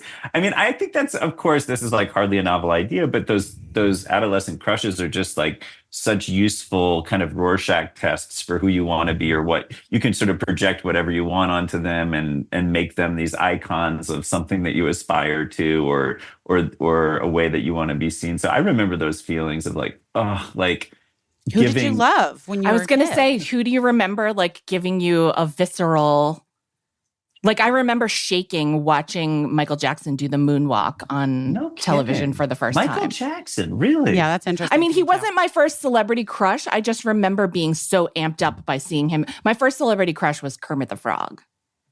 Oh, wow. What a sweetheart. That's a really rainbow connection. Yeah. So, I mean, like, who was your first? The first one that I really remember clearly is I remember seeing, I mean, I'm sure there were ones before this, but I remember seeing Good Will Hunting and Minnie Driver in that movie. It was the Oh. first time she had that kind of like babbling brook of a voice, like that gurgly, like incredible voice. And I remember that was the first movie where I saw a kind of they go on this date to like a novelty shop and then they kiss and they both are like eating and she makes this joke about how she got some of his pickle in her mouth when she was kissing. It was kind of gross. And it was just something where it's like, oh, it can be playful. It's like, it's not always these kind of like self-conscious, sexy, like posy kind of thing. It was so warm and so affectionate, but also really maybe the fact that she was British made her sort of exotic too. Yeah, right. That was and a you big saw one. yourself as like a genius. So you like more. I you saw could, myself like, as a tough guy from Southie, and the Right. thing was kind of Right. secondary. But yeah, I saw myself Oh my as God. a Boston bruiser. As But, You wouldn't have broken up with Minnie Driver on television. no way, Jose. But well, that's real life. That's real life. That was Casey. real Now life. We're Yeah. conflating. Well, I mean, I think he was, hoping to take it from the screen to real life, maybe. Like maybe you were thinking she could love you in real life. it wasn't Minnie Driver that I had the crush on, though. It was Skylar or something. Yeah, like the that. character. Yeah. Like, did you have like this is something I'd like to think about this. Like, if you had to either, I guess it's kind of a fuck, marry, kill. It's like if you had to spend the rest of your life with a fictional character or have sex with a fictional character, which one would you choose? I mean, I gather maybe it would be George Bailey for you from It's a Wonderful Maybe Life. George Bailey, Jack Tripper from Three's Company. Oh, interesting. Are you Okay. marrying Jack Tripper? What's happening? I mean, I guess. Yeah, maybe marrying Jack Tripper so he could live honestly in an apartment without having to lie to the superintendent. Yeah, how about you? What fictional character would you guys be with? For life? You mean like to live with Yeah. forever? I mean, no one, Or- honestly, but clearly, I'm trying to I'm think. getting divorced. So it's like if I could No, I know, think but about lifelong, then, maybe I would be in a different place. I loved Leonardo DiCaprio when I was a teen girl. I loved him from Romeo and Juliet. And then, of course, I was going to say Titanic. he's real. He's Yeah, someone and who then has that Harry Styles kind of non-threatening thing where he doesn't have a 5 o'clock shadow. He doesn't have like a deep gravelly voice. He's the sort of perfect transition into, I think almost everyone had a crush on him appropriately. Yeah. I think Maybe that's not. right. I think that's right. Yes. Yeah. That's the perfect teen heartthrob for a girl. Right. Is a sort of soft mask boy. That's like right? That's what they're called, soft mask boys. Yeah. I I mean, like right? that phrase. I haven't heard it. Yeah, it's like they're just sort of like softly masculine. I feel like and baby girl, right? Everybody's calling them baby girl now. Like Right. that's what the Jacob Elordi is giving you. Yes. He's giving you baby girl. Like I think Leo back in the day would have been baby girl. Chalamet. Chalamet's a baby Chalamet, girl for yes. sure. I mean, major baby girl. Zach, I have a question for you. Okay. Did you always want to be a performer, and did you ever envisage yourself as like a teen heartthrob? Like back in do you think you could have?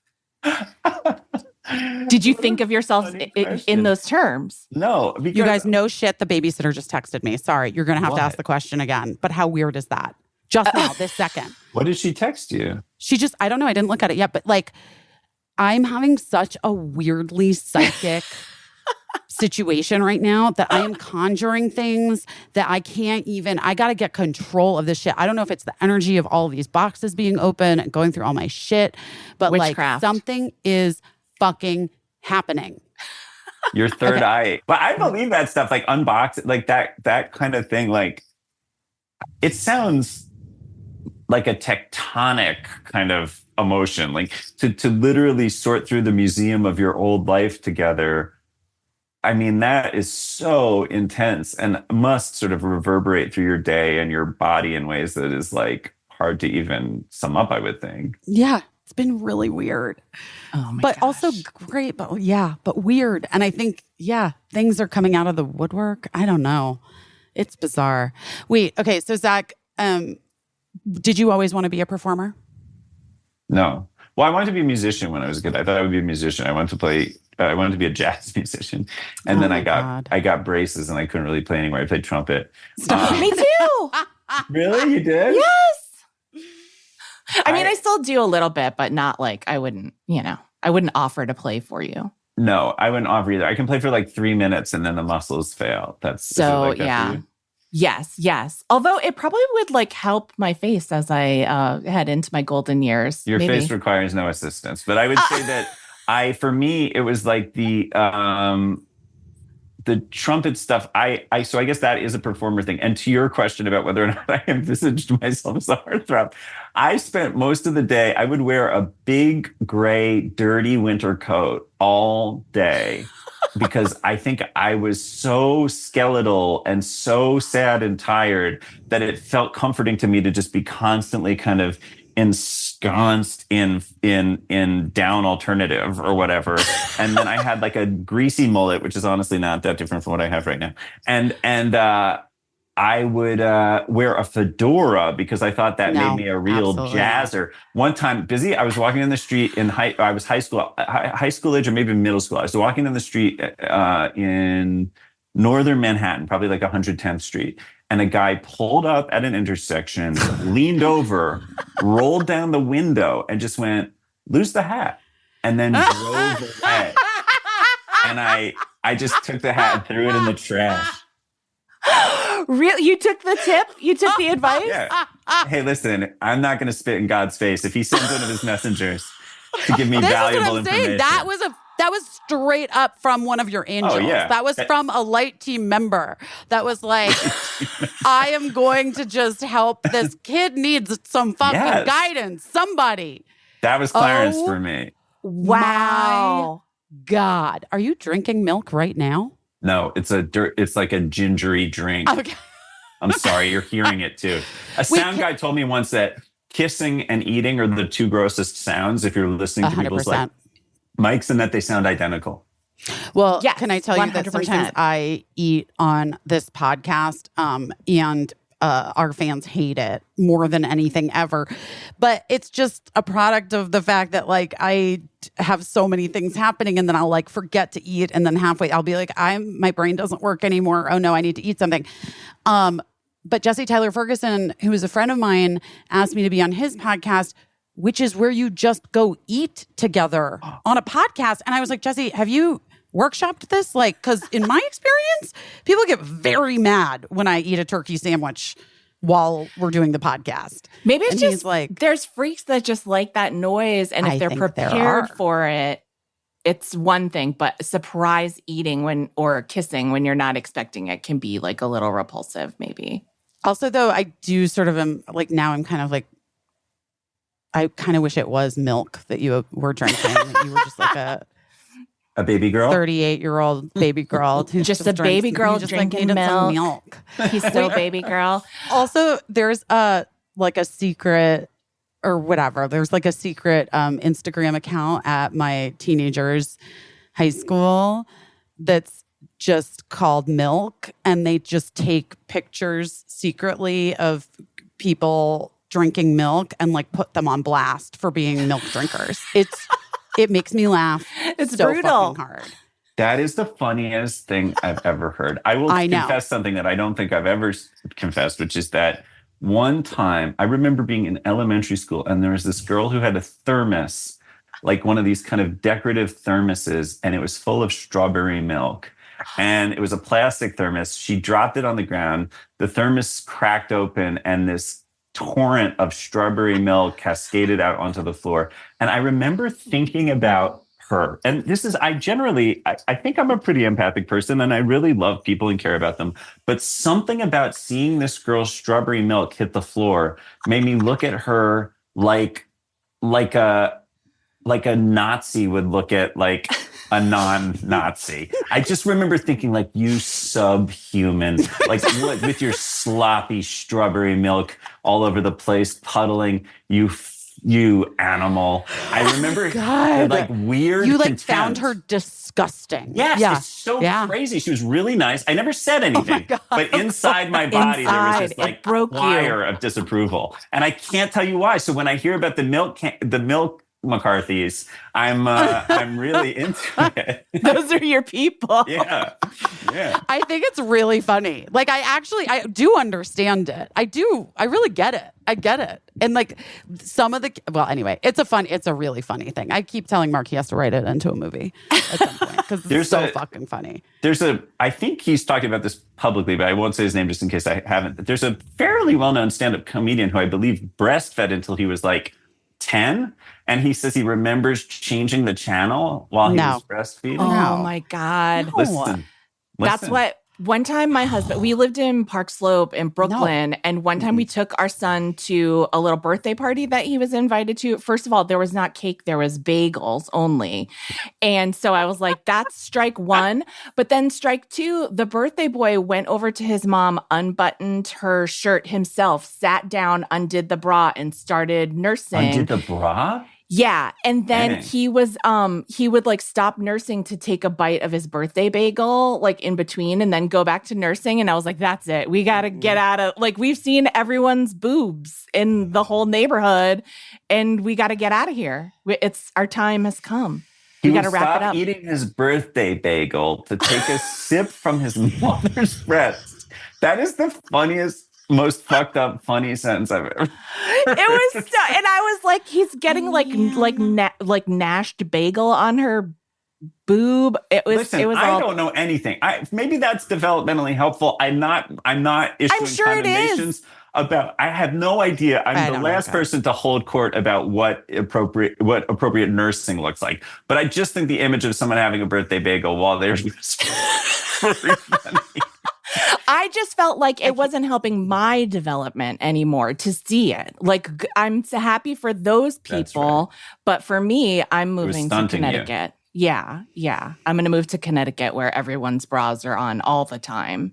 Because that's for me. Yeah. I think there's got to be a middle ground, guys. That's right. You know what I mean? Bras. Bialys. You have a Bialy as a 6-year-old. Do a little breastfeeding and then call it a day. Zach, I feel like you're interviewing us a little bit. Oh, no. So, sorry. But it's making me feel... It's appropriate because we want to talk about your new show in the know. Caissie and I both had the same thought, but she was like, I'm going to fucking say it. I'm going to go through, because in the know. I just was having the exact, in the know, yeah. I'm obsessed with this show. Tell us about how you had the idea, and like then we'll explain to people who haven't seen it, but I hope everyone's seen it. But we'll explain to people a little bit what it's about and what it's like. I can assure you everyone hasn't seen it. We just had our call. It's a series about NPR's third most popular host interview. He's an interviewer, and his little sort of brigand of public radio people who help him make his show. And his name's Lauren Caspian, and he has a girlfriend who's also named Lauren. And he's this kind of Frankenstein of all of these different NPR hosts, the kind of Ira Glass and Malcolm Gladwell and Terry Gross and Michael Barbaro. And I mean, I guess not all of those people are NPR hosts, strictly speaking, but a kind of East Coast intelligentsia. Yeah. And it's a stop motion show. So it's done with puppets, except he interviews real guests who appear on video, and he asks them kind of enthusiastically insufferable questions. And that's the show. Were you like a Space Ghost fan? I was going to say Space Ghost Coast to Coast. We're ripping off Space Ghost a bit. Like Mike Judge, who co-created the show with me and my writing partner, Brandon Gardner, called me because I was on a show called Silicon Valley that he made, and he would notice that I would ask people a lot of questions, and that I think, just had the kind of aroma of NPR hanging on me like a noxious cloud. And so he was like, what if we did a show that was like, live interviews, but you're an NPR stop motion guy? And then we started fleshing it out together, and that's how it came to be. It's incredibly funny. It looks fantastic. Thanks. The stop motion. It's just so refreshing to see. It also like gives me visually PJs vibes, like anywhere Yeah. PJs. Oh, that's nice. Cool. Oh, one of my favorite shows of all time. But you are just so funny. Everything you do always is so funny. That's kind and generous. I mean, there's such an economy to your comedy where just like I feel like you're getting so many laughs per line that you're ever saying in anything, which is it's just a pleasure to watch for me. Is the show improv at all? The interviews? Yeah. The interviews are all improvised except for one which we wrote for Jorge Masvidal, who is a cage fighter. He's like this right-wing cage fighter, and we wanted to do a story where Fabian, who's this sort of hardcore progressive research director at the station, and him have this very unlikely connection where they both sort of are receptive to each other's vulnerability and woundedness, and they have this kind of almost like before sunset moment. That's hilarious. And so that one we wrote, but the other ones, but he actually improvised a lot of that too. But all the other ones we would just say, this is going to be like an NPR interview. Just please don't mention he's a puppet, but you can say whatever else you want. And then they would just look at a picture of the puppet and we'd do an interview. It's incredible. You have amazing guests, Jonathan Van Ness and Roxanne Gay, who's been on the podcast. And She was amazing. Tegan and Sarah were really funny. The best, I mean, best. everybody, I love that. I love seeing folks getting a chance to be really funny. It's so great. It's 6 episodes. It's on Peacock right now. So people should go watch it today, is what you're saying? Yeah. I mean, your kids can wait to be picked up from school. You know what I mean? Mhm. They'll figure out what to do. They'll figure out what to do. It's good for them. They'll find an ecstasy dealer. An Or like ecstasy just an dealer older man babysitter. to date. Yeah, exactly.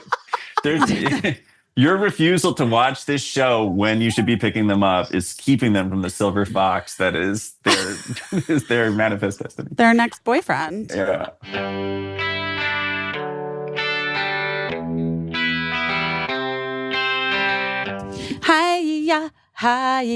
Hiya, vitamins. Ooh. If you're looking for a new children's vitamin, if you have a picky eater, if you've got a kid that only eats things that are one color, like beige or whatever, you might need to get them a vitamin. But here's the deal, and take it from 2 moms who are experienced and 1 mom who's very experienced in a gummy junk vitamin situation that almost rotted every baby tooth in Birdie's head out of her face. Typical children's vitamins are basically just candy. I'm just going to tell you. It's like tons of sugar, unhealthy chemicals, and tons of gummy junk that just gets stuck in their little teeth, and then you're feeling judged at the dentist. You feel That's so all. bad because you think you're doing the right thing. I thought I was doing a good thing. It's not. Right. It wasn't. But that's why Right. Hiya was created, because it's a pediatrician approved, super powered chewable vitamin that most kids' vitamins, while like we said, have so much sugar in them and can contribute to a bunch of health issues. In my case, it was mostly just cavities. Hiya is made with 0 sugar, 0 gummy junk, but it tastes really good and it's perfect for picky eaters. You know, just pop them in their little mouths. Yeah, it's pressed with a blend of 12 organic fruits and vegetables. They're supercharged with 15 essential vitamins and minerals, including vitamin D, B12, C, zinc, folate, all the good stuff that you need to help support immunity, energy, brain function, mood, concentration, teeth, bones, and more. Kids need all that. Those are all the things that we're worrying about as moms. They need it. Yeah. And also, it's designed for kids of all ages and sent straight to your door. So we don't have to worry about that either. It'll show up for you. Yeah. I gave Hiya to a couple friends with kids for holiday gifts because it's so fun to decorate the little bottle that comes to your door. And they said they really loved it. So kids love it. I love it. I love it for kids. I love it for us. I love it for you. We've worked out a special deal with Hiya for their best-selling children's vitamin. Receive 50% off your first order. To claim the deal, you got to go to hiyahealth.com/busy. This deal's not available on the regular website. Go to hiyahealth.com/busy LumiDeodorant.com/busy and get your kids the full body nourishment they need to grow into healthy adults. Lumi has really come in handy this past week for me. Oh no! I'm not kidding you, because it's the combination of doing all of this like labor of like moving and unpacking things, which makes you sweaty, but also the stress of it, which also makes you kind of smell weird. Yeah. And also forced heat from my buildings, and like I'm sweating, I'm cold, I'm hot, I smell bad, I'm stressed.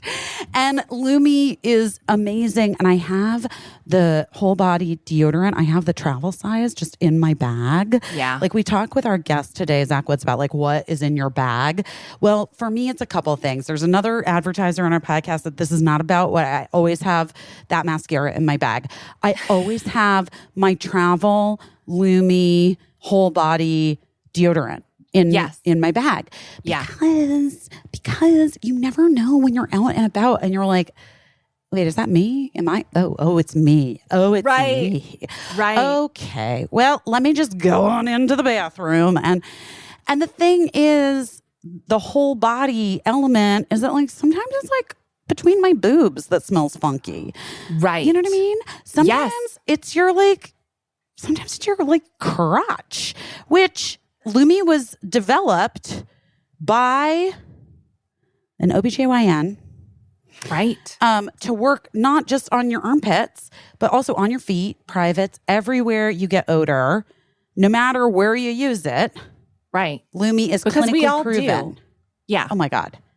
Also, I have to get a new one to give to a friend of mine who's got a little boy who's just entering the age where their feet start to stink. Right. And because it's like, you guys moms know what I'm talking about. Like there's one, like it's like not when you think it's going to be. You're like, oh, it's preteen. It's not. It's like younger.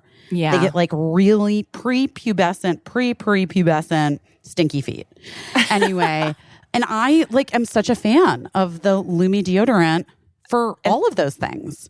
Just because throwing also this out there, the scents are so great. Like you don't have to get scented if you don't want to. I have an array of scents, and no matter what scent I ever put on, my husband is always like, "Oh my God, why do you smell so good?" And I'm like, "It's my deodorant." And he can never believe it. I use the lavender because I just like to be soothed wherever I am. Yeah. They all smell amazing. Well, it's also baking soda free, paraben free, again, pH balanced. I feel it's safe to use on my kids. It's safe enough for you. We're just huge fans. And new customers are going to get $5 off Lumi's starter pack with our exclusive code. Use the code BEST at LumiDeodorant.com, LumiDeodorant.com. And that's great. The starter pack is perfect for new customers because it comes with the solid stick deodorant, the cream tube deodorant, 2 free products of your choice. This is where I go mini because you can get like mini body wash, the deodorant wipes, which are also great in your purse or your bag. Plus, they're going to give you free shipping. Anyway, special offer just for our listeners. New customers get $5 off a Lumi starter pack with our code BEST at LumiDeodorant.com. That's equivalent to over 40% off your starter pack. That's a huge discount. When you visit LumiDeodorant.com and use our code BEST. I think it's so great. I'm curious though about the why you decided to do the stop motion animation versus making it a TV show.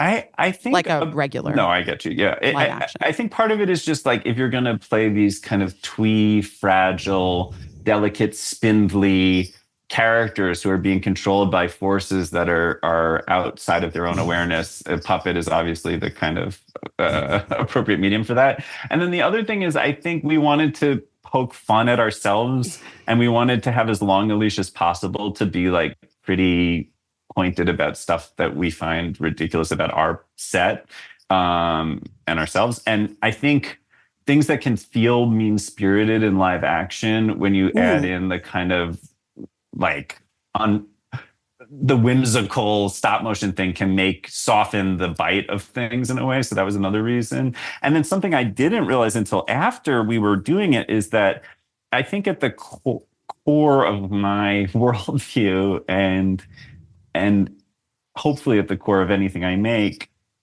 is the idea that people are always more than one thing. I think, interesting. Yeah, that's a theme we've brought up earlier today. Yeah, right. I think there's like a real tendency to shrink ourselves and each other down to a kind of single identity or a single ideology or a single act, good or bad, Yes. And that, of course, like everyone contains a gazillion people within them.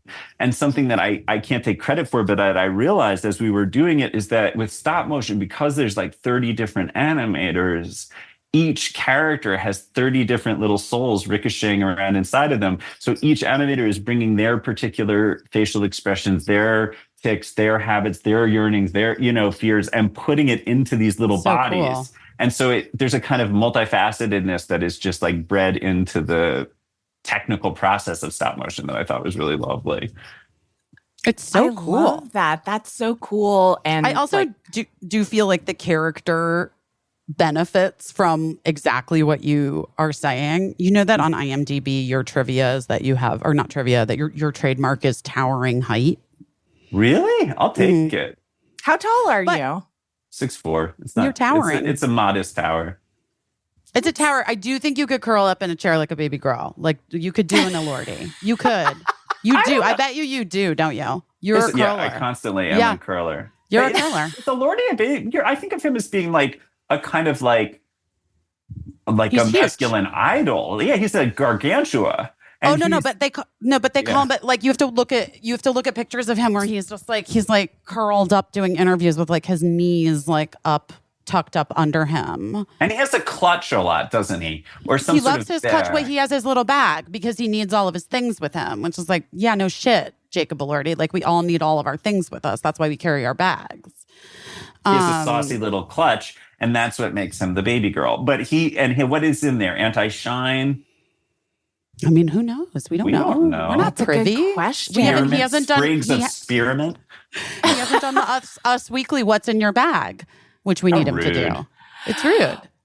Do you carry a bag? Do I have a bag? Yeah. I have a backpack like a child. I go around with a backpack because I don't want to carry a thing. But then you are a grown man with a backpack and you just look like a fucking prick. It's such a comedy thing. It's such a comedy guy thing To have your backpack, that actually it's triggering for me. As For it should me, be. it's triggering. What are your 3 most important things in your backpack? First, thermos of strawberry milk. Yes, that's right. Like all hatreds, it originated from self-loathing. It was her strawberry milk. I hated my strawberry milk, and I just assigned that to Lindsay in 3rd grade. But so strawberry milk. What is in a backpack? A lot of times, I like gum and mints and things like that. Okay. What's your favorite gum and mint? You know what? I'll tell you what I don't like is those goddamn. They're like hippie gum where it's got like a picture of the actual Root. peppermint. It has and the then root. Yeah. Yeah, it's a fucking root, and then you bite it for 2 seconds, and then it's just like a horrible kind of unyielding. Like wizards cum in your mouth. I'm sorry, that's a gross way of putting Yes, it. I feel like that gum sort what of you're like talking about. it reaches a moment where it disintegrates and it doesn't even hold together as gum anymore. And I'm like, who do you think you are calling yourself gum?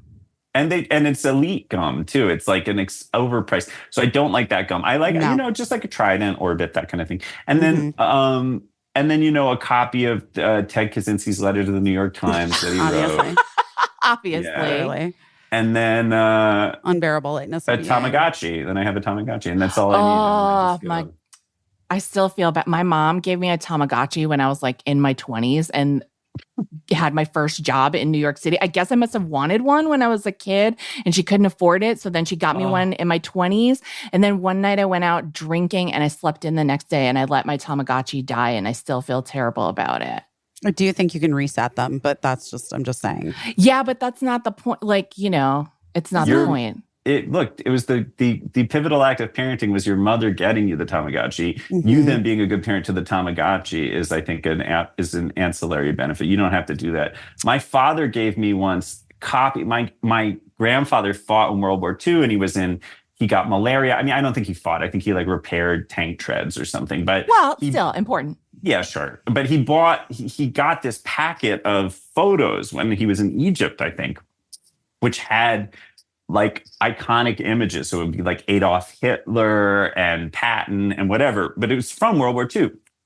And my father gave them to me once as, I guess, just sort of a gift. And I was with a friend of mine who was a comedian. And I was like, oh my God, I think it would be so funny if I could sneak one of these old, like 70-year-old pictures of Adolf Hitler into his pants pocket, so that like if he's out on a date or he's at a meeting or something, he like reaches in his pocket to like get out his phone, and then like an ancient picture of Hitler falls out.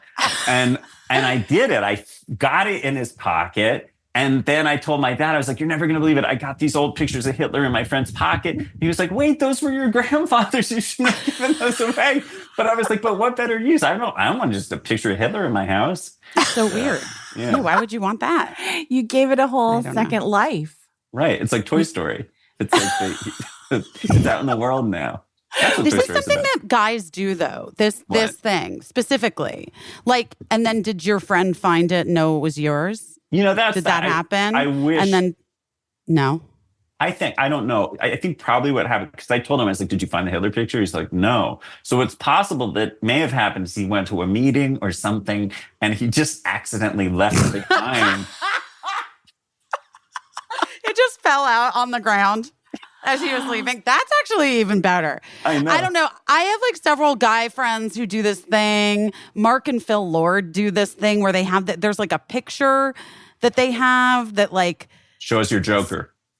I don't even what does that mean? Is that a thing? What is that a thing? Where it's like it just goes back and forth. Like they will get it, and then Mark just found it in a box, and he's like, "Oh my God, it's the fucking thing!"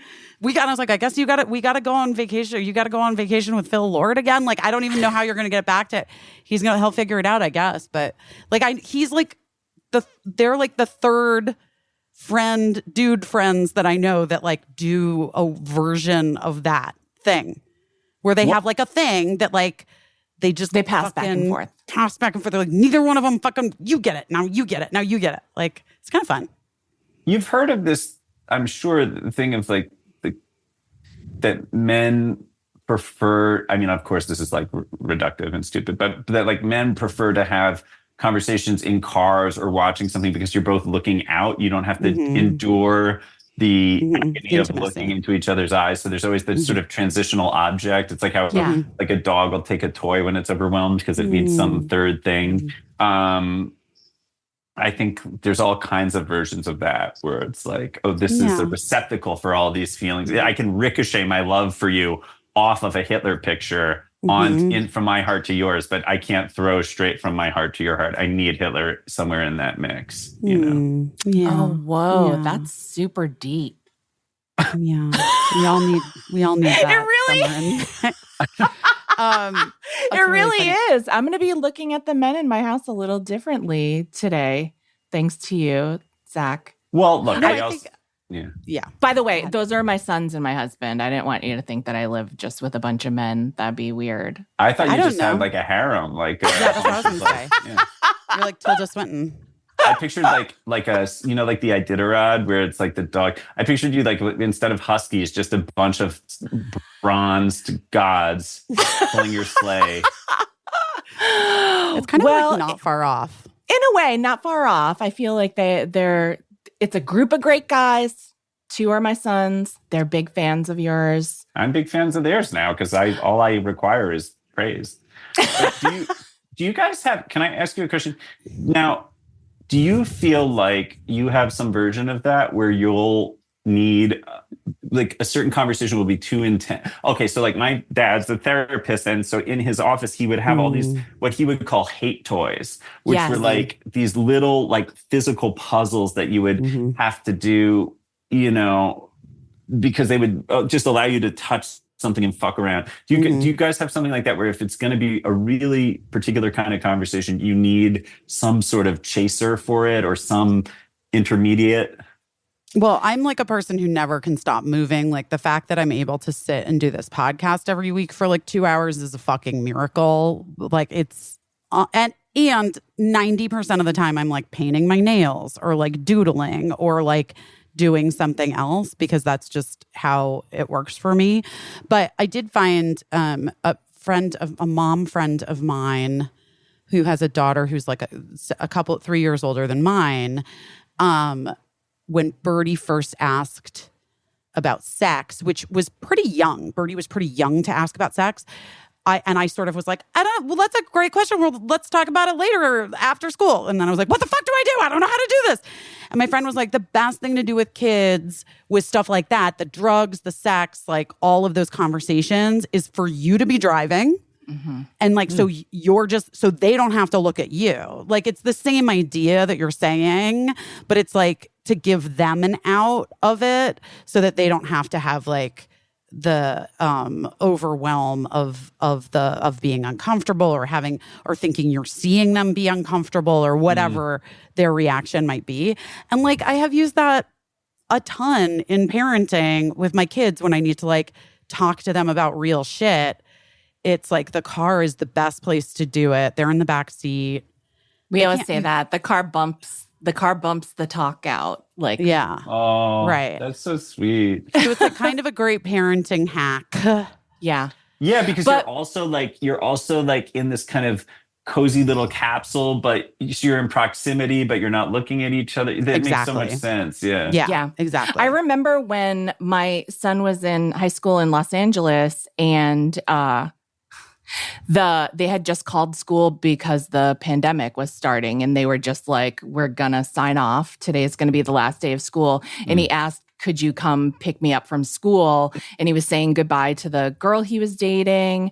And I'll same see you son in 2 that weeks. Right? Yeah, exactly. But also very scared. Like my son for a month had already been talking about like, there's this pandemic coming. This is the same kid that made the action figures.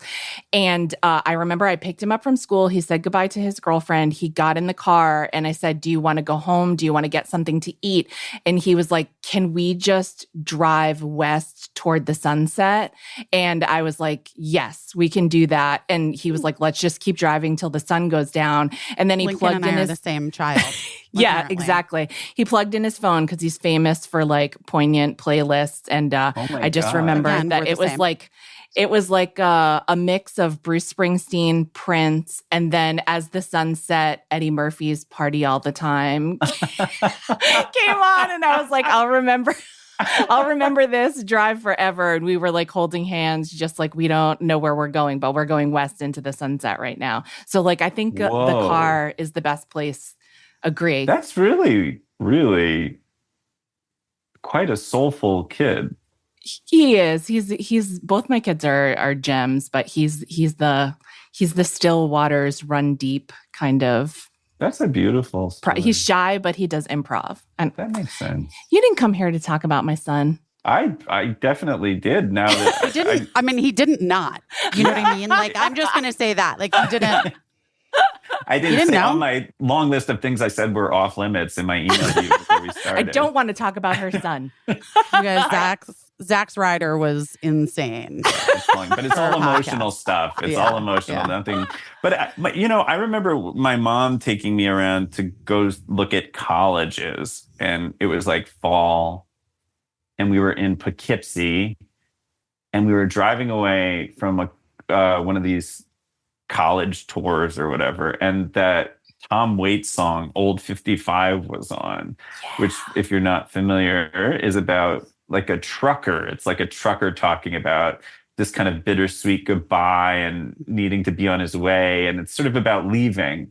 And I remember having one of those moments with my mom. I remember it now, like however many years later, like 20 years later, that feeling of like the leaves and the song and my mom, and it was just the two of us, and that feeling of like, and she did this thing once that like really killed me, where she separately, but she was like, having kids is weird because first they're here, and she sort of indicated her belly, and then she went, and then they're here, and she sort of indicated like a chest, like her chest, like we're holding him, I guess. Yeah. And then she goes, and then they're there, and she indicated her knees, and then she went, and then they're there, and she pointed at the ground, and then she went, and then they're there, and she pointed to the kind of middle distance, and then she went, and then there, and she just had this sort of bewildered shake of the head looking out. And so she did this kind of little pantomime. Yeah. Yeah. Oh, I know. Yeah. It's so hard when they. Yeah. Zach, you don't know. My daughter's in boarding school. My 15-year-old. She's there. She's there. And so it's that feeling. It's fucking insane. It's crazy. That is beautiful. Jesus, I love your mom. Yeah. Married to a therapist, I guess, Yeah. But then it was like being in the car and hearing that song about saying goodbye and remembering her doing that and the whole thing. It's just quite. And what do you do with that feeling when you have that kind of bewildered, happy, sad feeling? Like, what do you just? I don't know. It's really hard. You go buy another snow baby, I guess. Yeah. I mean, I think that you lock it in a snow baby. Or if you're me, you sell all your shit, Yeah, right. which is the opposite. You guys, I had the craziest thing happen this morning, and Zach, I'm like, now I feel like we've wasted your time. We've taken too much of your time. But I just have to tell you, because I was saying earlier, guys, which is probably going to be cut out, but I was saying earlier. Okay. I had been saying earlier how things have been very psychic right now for me, and I don't know if it's like the unboxing or whatever. And this morning, my ex-husband and I, Mark, who we've been doing really well together, but I like woke up really agitated. Like I was just really agitated about everything. And I'm just feeling like overwhelmed and all of these things, all these emotions. And he was like, said so, like called, can I do something? And I was like, well, it's not like your dad. Like I went back into like an old mode of being. And I was like sort of jerky to him. And then I was like, you know what? I'm sorry. I just need, like, I haven't had coffee yet. Like, I just need a beat. Can you just leave me alone for a second? I'll call you back. He's like, okay. All right. Sounds good.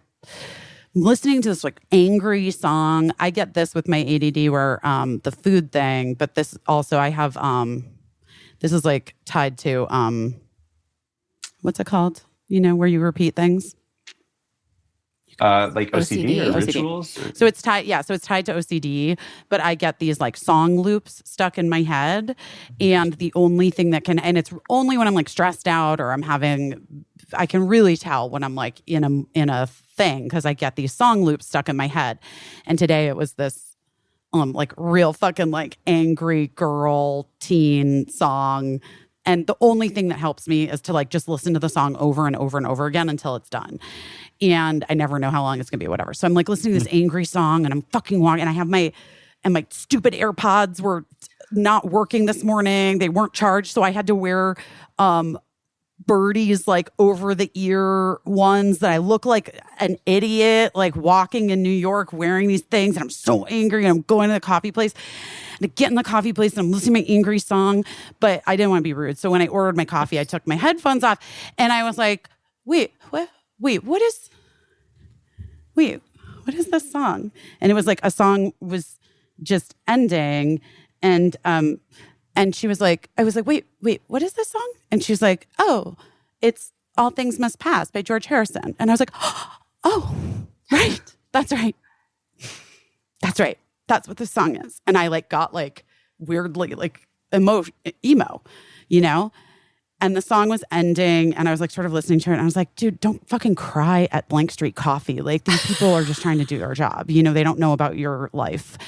And so I put my headphones back on and then this man walked into the coffee shop right as I was putting my headphones back on and he's like, hey.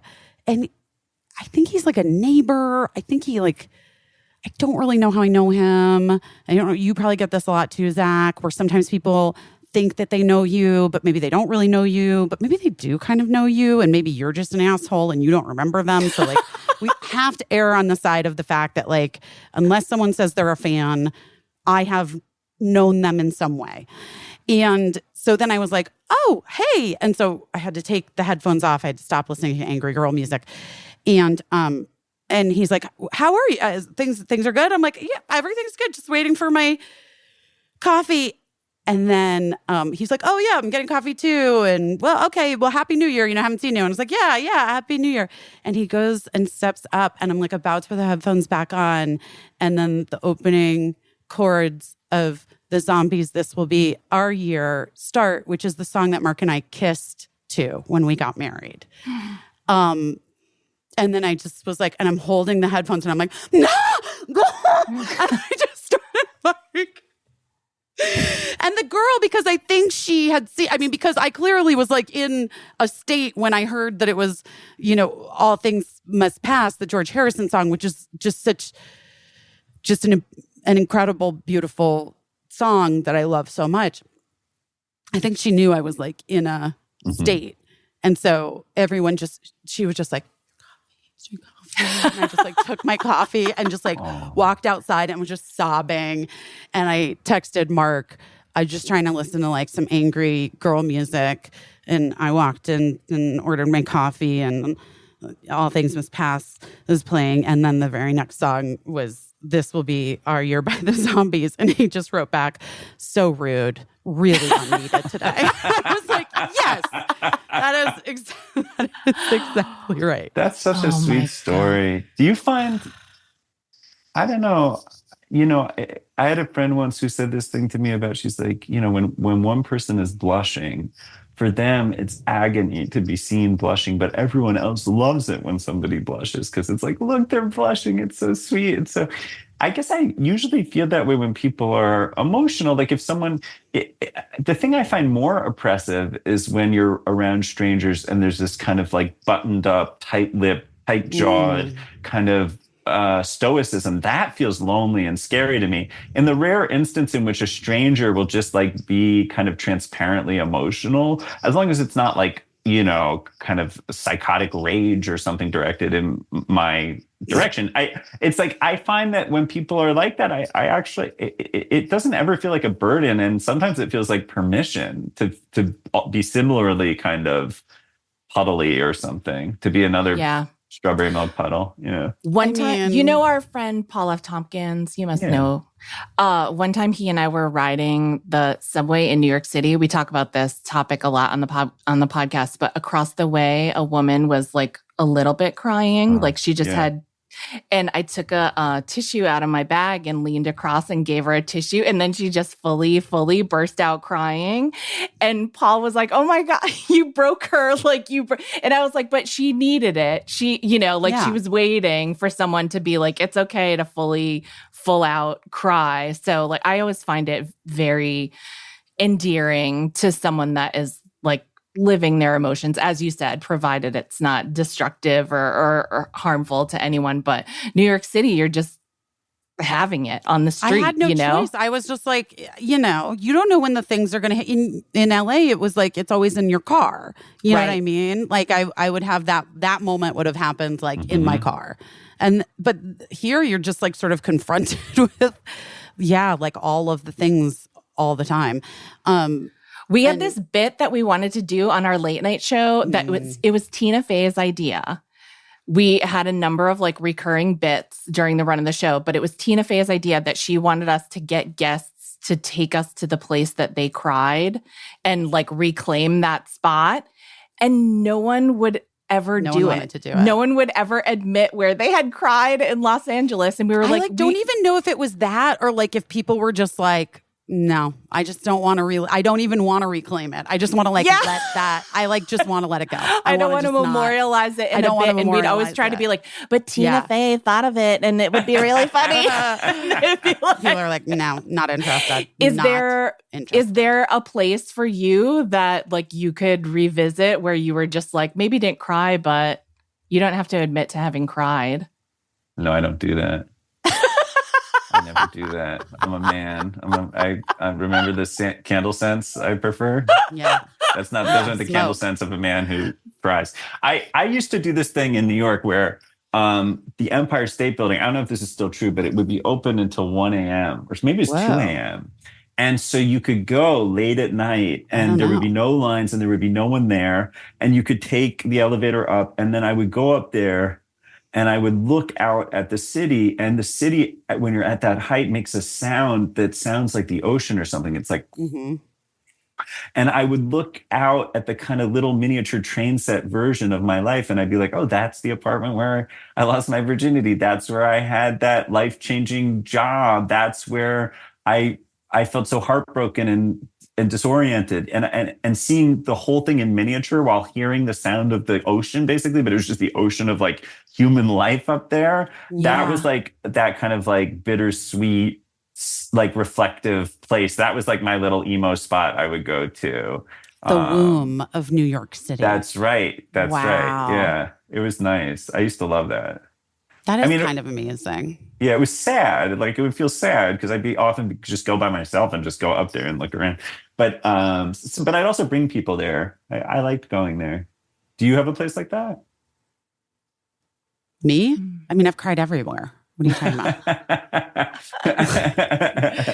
about? No, but I told this story last week on the podcast. Like one of my favorite I lived in LA for 24 years. I lived in LA longer than I've lived anywhere else, even Arizona, where I grew up.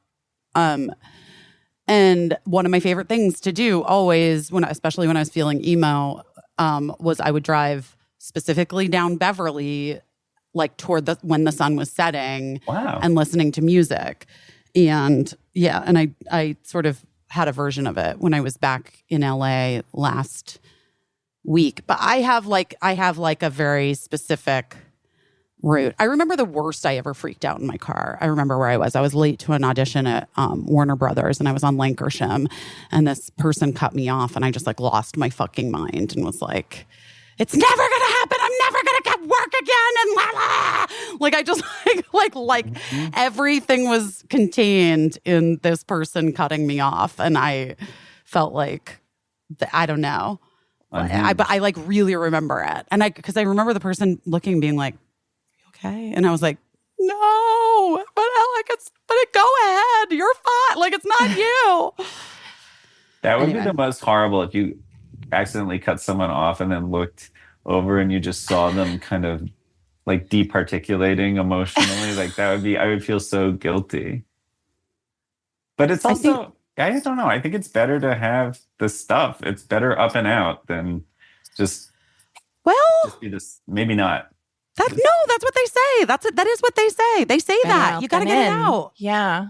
Wait, did you end up listening to that Velveteen Rabbit thing I told you to listen to? I tried to download it, but I realized I was out of Audible credits, and then I couldn't figure out how to get Audible to let me buy it. Audible's such a coy withholding little tease. It's like, it'll be like, we have this, but you can't have it. It's like, I literally tried to have Meryl Streep read me to sleep, and it didn't work because of It was Audible. my childhood. Like that, it was so... Yeah, it was like crazy when on Instagram I saw Zach was talking about this part of the Velveteen Rabbit. That's like my favorite part of the Velveteen Rabbit. But again, I didn't realize that this has to do with my fucking neurodivergentness or whatever. But I like had to listen to the George Winston playing piano, Meryl Streep reading the Velveteen Rabbit before bed, like almost every night for many years. And then even when I was like in college, sometimes I would listen to it with headphones on, just like to get me to chill the fuck out and like go to sleep. But it's really incredible. It's the best. We'll have to make sure that we can get it for you so you can experience it. Oh my God, wait. I think I just found the CDs of it. I'm not kidding. Literally not kidding. You're unearthing Yes. those things? Yes. So if she finds a CD player as well. I just found a Blu-ray player. See, Going to the sale. There's got to be like Unbelievable. a CD Walkman in there. Oh my God. I'll just carry the Blu-ray around. I'll just carry the Blu-ray player with batteries. But do you find, I mean, I had a friend once who had this idea for a business where it was just these like enormous people, these enormous strong people who, if you were like at a bar and you got tired, it would almost be like you would fall asleep in the car like you were a kid, and then they would carry you in and put you into your bed, and you would have that experience. How much Zach, trust I was would just- that would That's take exactly- so much trust. I was literally just talking about this though, because I said earlier that I worked the night shift in a nursing home. I also, during that time, on my nights off, I had a job where I would go to people's homes who didn't necessarily need to be in a rest home, but I would put them to bed for the night. So like feed them if they needed to be fed, help them get washed up, get in their pajamas and put them in their bed. And I was saying that I think I could clean up during award season in Los Angeles by offering my expertise of like, I'll come get you out of that dress, wash your face, take your eyelashes off, give you a little snack and put some Advil on your bedside and get you in the sack. My God, I would have paid lots of money for that at points in my life. Well, you know what? I'm going to confess something that I haven't said on the podcast, but my husband works very hard. He has a very physical job and he works very hard, much, much, much harder than I do. But he also treats me like I'm a porcelain doll, which is so kind of him. And even if he's about to fall off to sleep and I come to bed after him, he gets out of bed and comes over and tucks me into my side of the bed. And I would pay $1 million for it. It's the nicest, most luxurious thing just to have someone pull your covers snug up to your chin. That's so anyway, lovely. I think it's a good business idea is what I'm saying. I think it's an app. I'll be monetize employee. People's desperate desire for caretaking. I'll be employee number one. Yeah, exactly. There's this little anime now, just to try to out-twee myself from earlier. There's an animated short film called Coda, it's short. It starts with this guy leaving a bar, I think in Dublin, and he drops some change on the ground and he goes to pick it up and a car hits him and it kills him. And you see his soul get up out of his body and go on this kind of ramble. And death comes to escort him to wherever he's going. And he keeps trying to avoid death. And then death eventually just sort of sits down next to him on this park bench. And they're just sitting there looking out at the park. And the guy's like, what happens now? And death is like, yeah, they're kind of companionably sitting on this bench. And then he starts asking death for more and more. He's like, I just want to experience. I want to feel the ocean again. And he asks for things, and death keeps granting him these things until the end, where he kind of falls asleep. He keeps wanting more and more and more until he falls asleep. And once he's asleep, death just kind of like pulls its darkness over him like a little blanket over a baby. And it's I watched that movie and I was like, if that's what death is, like, oh, please let it be so. It's a beautiful little movie. If you just Google or if you YouTube Coda short film, but it's sort of what you're describing, I think, is that feeling of like, oh, it's just, and now you're tired. And now you're being sort of tucked in by the universe so that you can go to sleep. And it's so lovely. Yeah. It's a really lovely feeling. And it's also the kind of thing where I would feel guilty about, like, the fact that he wakes himself up from sleep to do that for me. But also I have to remember that that's like what makes his heart sing, which sounds weird, but that's what gets him going. He's just like that. Like, you know, I think it takes actually more, like, it's much easier. I think it takes a lot more confidence in a weird way to accept things like that than to deliver them, because it's so vulnerable to allow yourself to be kind of briefly, I don't know what the word, something about accepting that kind of care is generous, I think, because you're giving someone the opportunity to love you, which is like so scary. Udgy, yeah. Oh my gosh, it's really beautiful. You sound like you have a nice marriage. He's a good guy. I don't know. I don't know the details, but I got a bunch of gems. I'm really lucky, but also feel like I earned it. Maybe I earned it. I like that. I do too. I think that's a really nice way of feeling about yourself, Caissie. Thank you. It took me a long time to get here, but Zach, you are such a pleasure. And I feel like you have stayed here way longer than we told you. I was just enjoying talking to you guys. That's so do you feel like you would stay a couple minutes more? Yeah. Well, what I was going to say is that we usually talk about what we've done our best at this week. So if you want to join us in that, then, shall I start? Shall I begin? You should go first. Okay, what I did, I did my best at, honestly, I was going to come out to help with your garage sale, and a thing that I do that I think you won't mind me saying makes you crazy is that I'm always like getting a flight like 4 minutes before Wait, why? You conflated me with someone else, Caissie. I also get my flights last minute. That's why I accidentally booked a flight. That's true. Coming to LA, and then you get too many flights. I get not enough flights, and that does not make me nervous at all. I think you think I'm someone else. Whenever with you're that. like, "What hotel are you staying at?" and I'm like, "I don't know. I'm rolling up to some hotel, seeing if they have like a vacancy," and I'm like, "I'm gonna look online," and you're like, "Just get a hotel before you go somewhere." And I'm like, I'm just gonna get a car at the airport. They'll have a car, and you're always like, I really wish you would. You that impression because I also do that. Myself. Maybe you're just asking out of curiosity, or maybe I'm not. There's no judgment, because I literally do that myself. So nice. When I was coming to LA, I didn't even have a car rented until I was on the airplane. That's really interesting. I always think that I'm making busy nuts by not planning ahead, not at all. And by being literally not at all. I don't know what plane I'm going to be on. I don't know what hotel I'm staying at. I don't know what I'm going to be driving, but I'll be there. But so anyway, I actually just got the plane ticket to go to New York and with plenty of time. It wasn't the last seat. And I wasn't I don't have to fly out of, Right. Staten Island. Van Nuys Airport. I don't have to get on a freight liner to get to New York.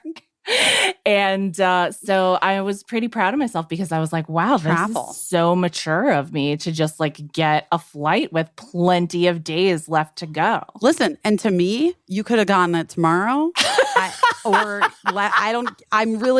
guess if you I wouldn't asked, really know. I guess you just ask out of curiosity, but there genuinely have there's no, I just need you to know. And by the way, you've said this multiple times now. And I'm like, I really have nothing on it. I really swear. I never feel judged by it, by the way. I just feel like I feel like it's protective. You're like, I don't want you sleeping on the street or in I definitely ATM don't want vestibule. For sure that, yes, 100%. That is accurate. I don't want all that being said, can I stay at one of your bedrooms? Of course.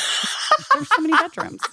Because I did not get a hotel room. No, I assumed you were going to be safe. That's why I'm trying to clean all this shit out so that. Well, I never want to assume. I never want to assume because you might have things happening. But anyway, I figure I'll ask you on the podcast, so you can't really say no.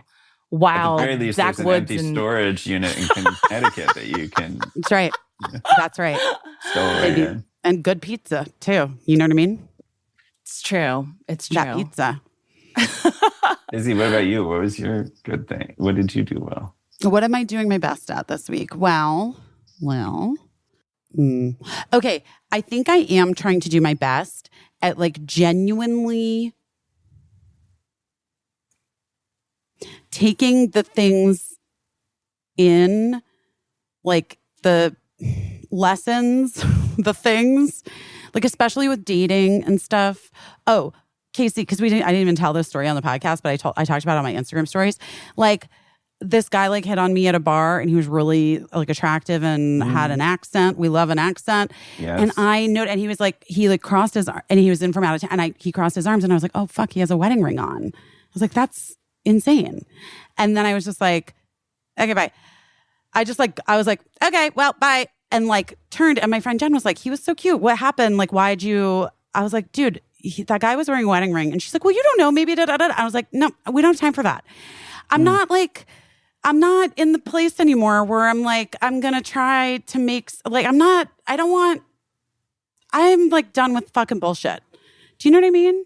Let's cut, I feel like I've spent so much time making excuses for other people's behavior that at this point I'm taking things as they are presented to me And even if it like, and like that guy, who cares? I mean, I don't give a fuck about that guy, but like in other dating things that I've had in recent past, like I've had my feelings hurt, and that's okay. Like it's okay. You get your feelings hurt. But I think that one of the biggest things for me as a person is this idea, like this thing that I like, well, it's like kind of what I said earlier, Caissie, about this, like that I always have to do things the hard way, or I feel like it's not worth it. Right. And it's kind of like, I guess with relationships and like dating and stuff, I'm at this point now where I'm like, wait, maybe that's just not the vibe. Maybe it should just be somebody who like is not, it's not difficult. It's like fine and easy, not easy, nothing, like relationships aren't easy. I understand that. But I'm just saying all of these other things where I'm like talking myself into it. Like I feel like we all get so tricked into that, it's the he's just not that into you thing or whatever. But also just like, I don't need it. It's like, I'm fine. And so I don't need to like waste my precious time with somebody who's like going to be difficult already. Yeah, it's like what you're Maya difficult told already. Oprah, when people show you who they are, believe them, but also act accordingly. That's what I think you being like, yeah, okay, sir, Yeah, okay, bye. Like, and I just feel like I've had like these situations. Zach, I don't know if you are in a relationship or you're dating. We don't need to talk about that at all. I'm just giving my personal experience. Like, because this is the first time in a really long time, the last couple of years, that I've been like single. And I think that I've been in these positions with people in the last couple of years with guys who are like, it's a lot of hoops and like a lot of stuff and like I'm not like a thing and and I'm like, oh, okay, well I can be, and I just feel like I'm like you're sort of contorting yourself to fit the contours of someone else's stuff. And also, like, I'm the fucking best. Like, people would be so lucky to date me. Like, I don't need to waste time and energy, like, with people who are uncertain of their things for whatever reason, the guy with the married guy, who, by the way, I did find online, like, in 15 seconds. And my friend Jen was like, you're really incredible at that. I'm like, yeah, I'm essentially a super spy. It's a family trait. I feel like my you sister and has your it too. sister is an excellent super spy. I can find fucking anything. But I was like, it's not that. It was more like I feel like the universe was like putting a thing in front of me that is like felt one way. Like he was giving me a thing that felt one way. But I saw something that was real that I was like, that's fucking real. I'm not interested in that bullshit. And instead of like an old version of myself that would be like, but I don't know. I shouldn't jump to conclusions. I should continue down this road in whatever way, shape, or form. I'm using it as like, I'm extrapolating. It's like one tiny thing that I'm okay. Sure. Yeah. I just want you to understand. I wasn't like thinking I was marrying the married guy at the bar. I'm just saying that I felt like it was like a thing that was put in front of me in order to say from the universe to me, have you fucking figured it out yet? Like, if you feel like it's not get the fuck out, dude. Just walk away because your time is precious.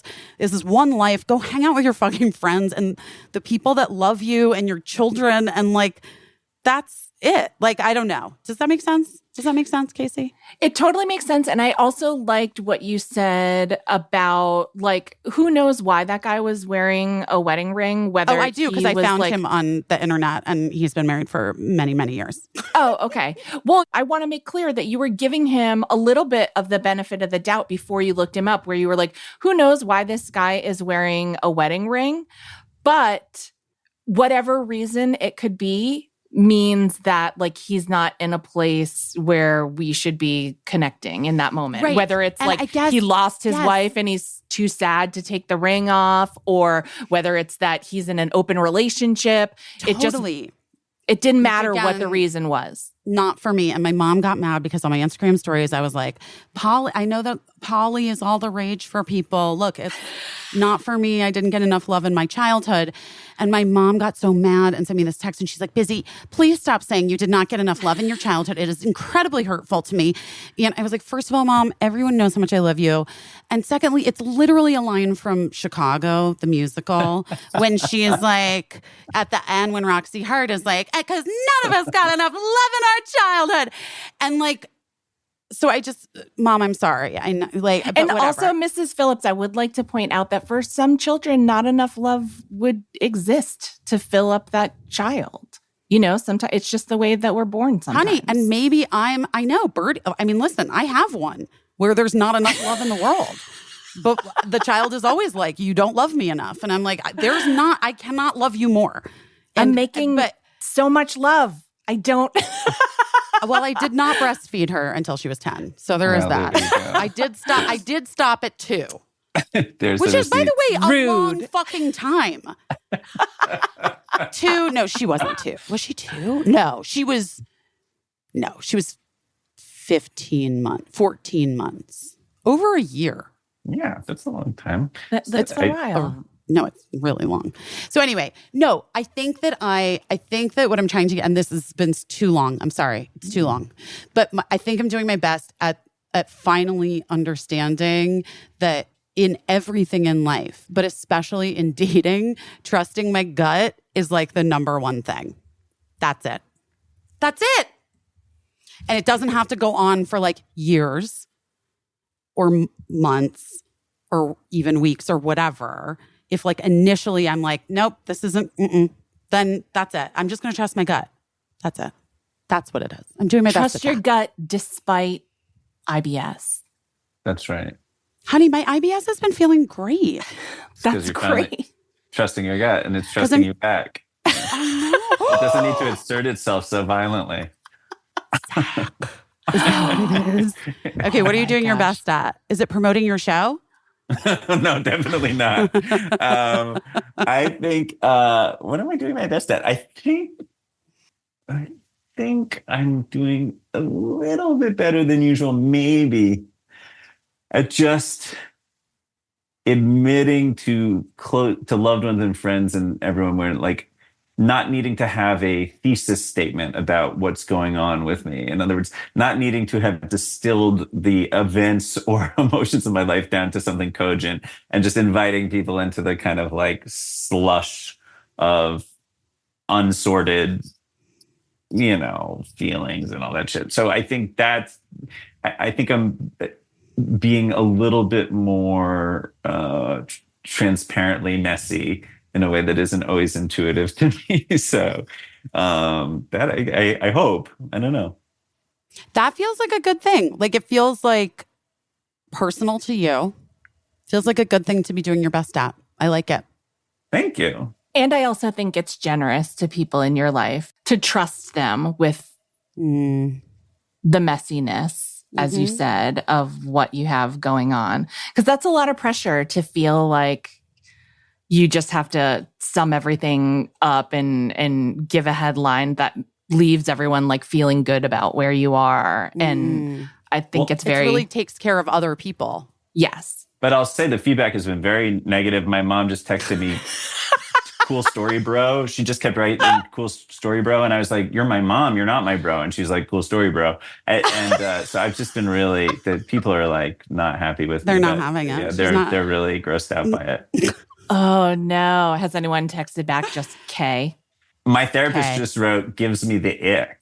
And I was like, really? So sorry. I know, but listen, she has her own feelings. So she's going to express those. And they're valid. They're valid. Who am I to validate my therapist's feelings of disgust for me?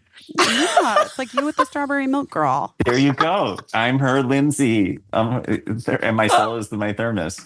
I feel like we owe you a copay. I owe you a copay. We all owe each other copays. It's the condition. That's what this is. Person. Yeah. It's why we started this therapy podcast. It's why we started. Well, I'm excited for the clearing out of the Connecticut locker, and it's gonna be insane. Yeah. Oh, that's I found really- my Letterman jacket from Freaks and Geeks. I'm not Really? selling it, but I did find it. Yeah, I found all. I mean, you found Trojans? all. Vikings? What is it? The Norsemen. McKinley Norseman. Yeah. Oh, McKinley wow. High Norseman. Good, Oh good, my deep God. cut. Good I like memory. that big head with Shia LaBeouf inside of it. I remember that. I remember that too. He was a really nice kid. I don't know any of the situations since, but he was a nice child. A really believe it. talented. I just remember him being so Oh, he was so shockingly talented when he was a little kid. Oh, and I loved Project Greenlight. Remember when he was on Oh, Project yeah. Greenlight? Oh, he was so Yeah. good. I was at an intersection once and a black SUV pulled up next to me. And I looked over and Shia LaBeouf was leaning out of the driver's side and he just gave me this look and a nod like, hey, brother. And I was Wait, were you already on The Office? No, I don't think so. I think he just saw me look at him and just gave me this like very like Nice. kind of flinty cowboy like look, but it was like warm and I was like, it like made me feel weirdly good. I was like, huh, that was a nice little, you know what I mean? When you feel like something Yes. weird. When you feel seen. Yeah, I was like, all right. Yes. I recently saw Willem Dafoe on the street and he very warmly smiled at me and I didn't expect it. I was shocked. He's I didn't- beautiful. Yeah, I was like, he didn't have to do that, but he did it. And I really appreciate that he did it.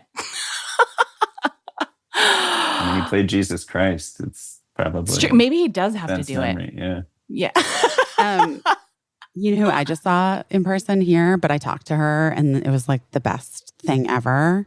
Who? Is the actress Celia Weston. She's like a character actress. Yeah. You would know her if you Googled her. Zach, like you should. She's incredible. She was on Vice Principals, but we didn't really work together because Her. Yes. I didn't yes, work. yes, You I know who she is. Yes. But Jen and I were at dinner. My friend Jen and I were at dinner, and we saw her waiting for her table. And so when we were leaving, we were like, we have to say something to her. And we did, and it was just like the loveliest moment, and it was so nice, and I loved her so much.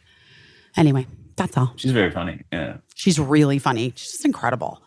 I just want, I want to be like that someday when I'm an older You woman. are that someday. You are that. You're that now. I know. Maybe. You Yeah, are. I guess. You Sure. are. Zach, Yeah, you are right. also You are also that. really funny. Thank you. That's really nice. You- I really like talking to you guys. You're very sweet and you're also like, so it's interesting. I'm kind of shy about talking about stuff publicly. It's like, you're very open books, which I'm sure people really respond to. Yeah, well, honestly, I don't know. My fucking thesis statement is that, I don't know, it occurred to me a while back that part of what I've wanted to do my whole life in all of the work that I do is to help people feel less alone in their shit. Yeah. And I felt so alone for so long. And then as soon as I started being more open about things that I felt publicly, so many people were like, wait, what? Me too. Exactly that exact weird fucking thing. Yes, I do that too, whatever. So I feel like now it's, especially with social media, there's, there are different, I don't know, there are different levels and different ways in which it can be detrimental to people when all that self-diagnosis stuff on TikTok. Right. My daughter's I'm pretty sure I have X, Y, and Z. And I'm like, okay. I have You're fine. polio, but I have bipolar polio. Yeah. Yeah. I'm like, I think you're right. But I just feel I don't know. Sometimes, Zach, I'm like, why are we doing anything if not to be open with other people about what's real? I think it's lovely. And thank you Thank for you. having me. Thanks for being here. We really Thank you for stepping up. 2 weeks in a row, we had someone that we thought were just lucky to have for a guest, and you really came in and stepped into the role of co-host. Yeah. Oh, stop it. Co-host. You co-hosted today. I want you to know you did baloney. that. Yeah, you did. You just Wait, came have you in. done NPR yet? Have you for the Some. show? Some like NPR interviews, a little bit. Yeah. I'm doing Fresh Air tomorrow. They're Oh, I'm interviewing. so jealous. I can't, Zach, when I got the I'm email, I so literally jealous. laid down on the fucking floor. And I was like, are you kidding me? Like, I have been waiting. I'm going to tell you 3 fucking things. Okay. The New Yorker, when they profiled me in like 2016, 2017, and the first thing I asked the reporter was, I don't understand this. Are you making fun of me? Like, really, it's in the article. I was like, I just want to understand what we're doing here. But it was like the New Yorker call, the fact that like I had the blind book deal and now Fresh Air. I'm like, this is I don't even know what to do. I'm like so nervous. I mean, no, you're going to be wonderful. You're going to be so wonderful because you're so used to making yourself available to listeners. You know, you're an old hand at it. You're a veteran of self-disclosure. But I like don't talk quietly. You know what I mean? Yeah, you have to talk quieter than that. Where like what you just did will blow out the eardrums of public radio listeners. Okay. She's so loud. Why is she screaming at us? Joan Jett. Yeah, right. I know. I do feel like I'm nervous about my levels. I'm going into their studio, so I'm thrilled. I hope to be able to interrogate you all about it because that is truly, I will die a happy man once. Well, listen, it's only taken me, as I realized yesterday, 25 years of being on television and in movies. 25. Terry takes a quarter century. That's the common wisdom, right? So there you go. Well, I hope In the Know continues because it's delightful. Thank you. I hope everybody watches it and loves it. And so fun. And I hope watch. If there's a season 2, then I can be. Oh yeah, I would love interviewed. that. I would That'd love be so it. fun. I know. I think it would be really great. I love it. I love the show. Thanks. I really love stop motion too. It is cool. It's so refreshing to see it, and it's done really well. It's lovely to look at, and so it needs to get out there. It's literally everything, every line you say, Zach, in it is so funny. And I've watched you in everything, and that's the case with everything. That makes me feel good and bashful. You're blushing. I'm hugging you. Yeah, exactly. But we find it endearing. You're just, I mean, the after party, if people haven't seen you in the after party, so good. I mean, everybody knows everything that you've been in, but you're always on the big TV in my house, and everybody here loves you, and with good reason. Thank you. And now it. I will go turn into a cloud of pleased but embarrassed smoke. Text your mom back. Say. Well, mwah. Mwah. Thank you so much, Bye, Zach. Thank you. Oh, that was best. What a delight. What a little fucking dreamboat. See, maybe we shouldn't, like, between Jake Johnson and Zach Woods, my faith in actors, male actors, has returned.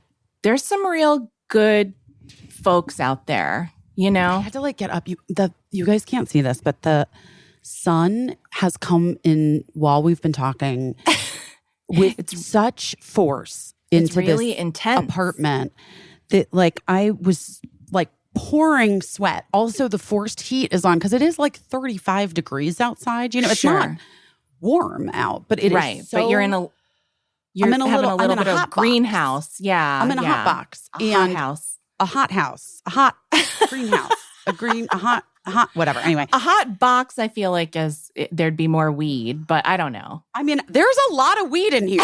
I don't know what to tell you.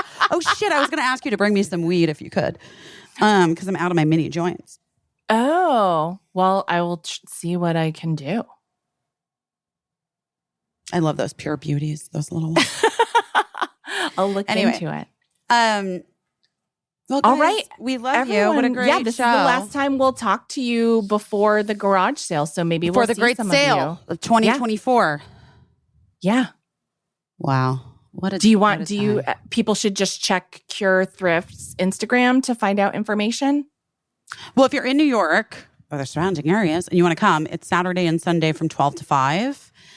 But if you're not in New York, Liz Wolfe is going to be, I would go to the Cure Thrift Instagram because she's going to be handling a lot of the online stuff that we're putting. Sure. And that'll be like a lot. There'll be some clothes I think she's pulling to put online, but that like takes more, obviously, effort. Yeah. Yes.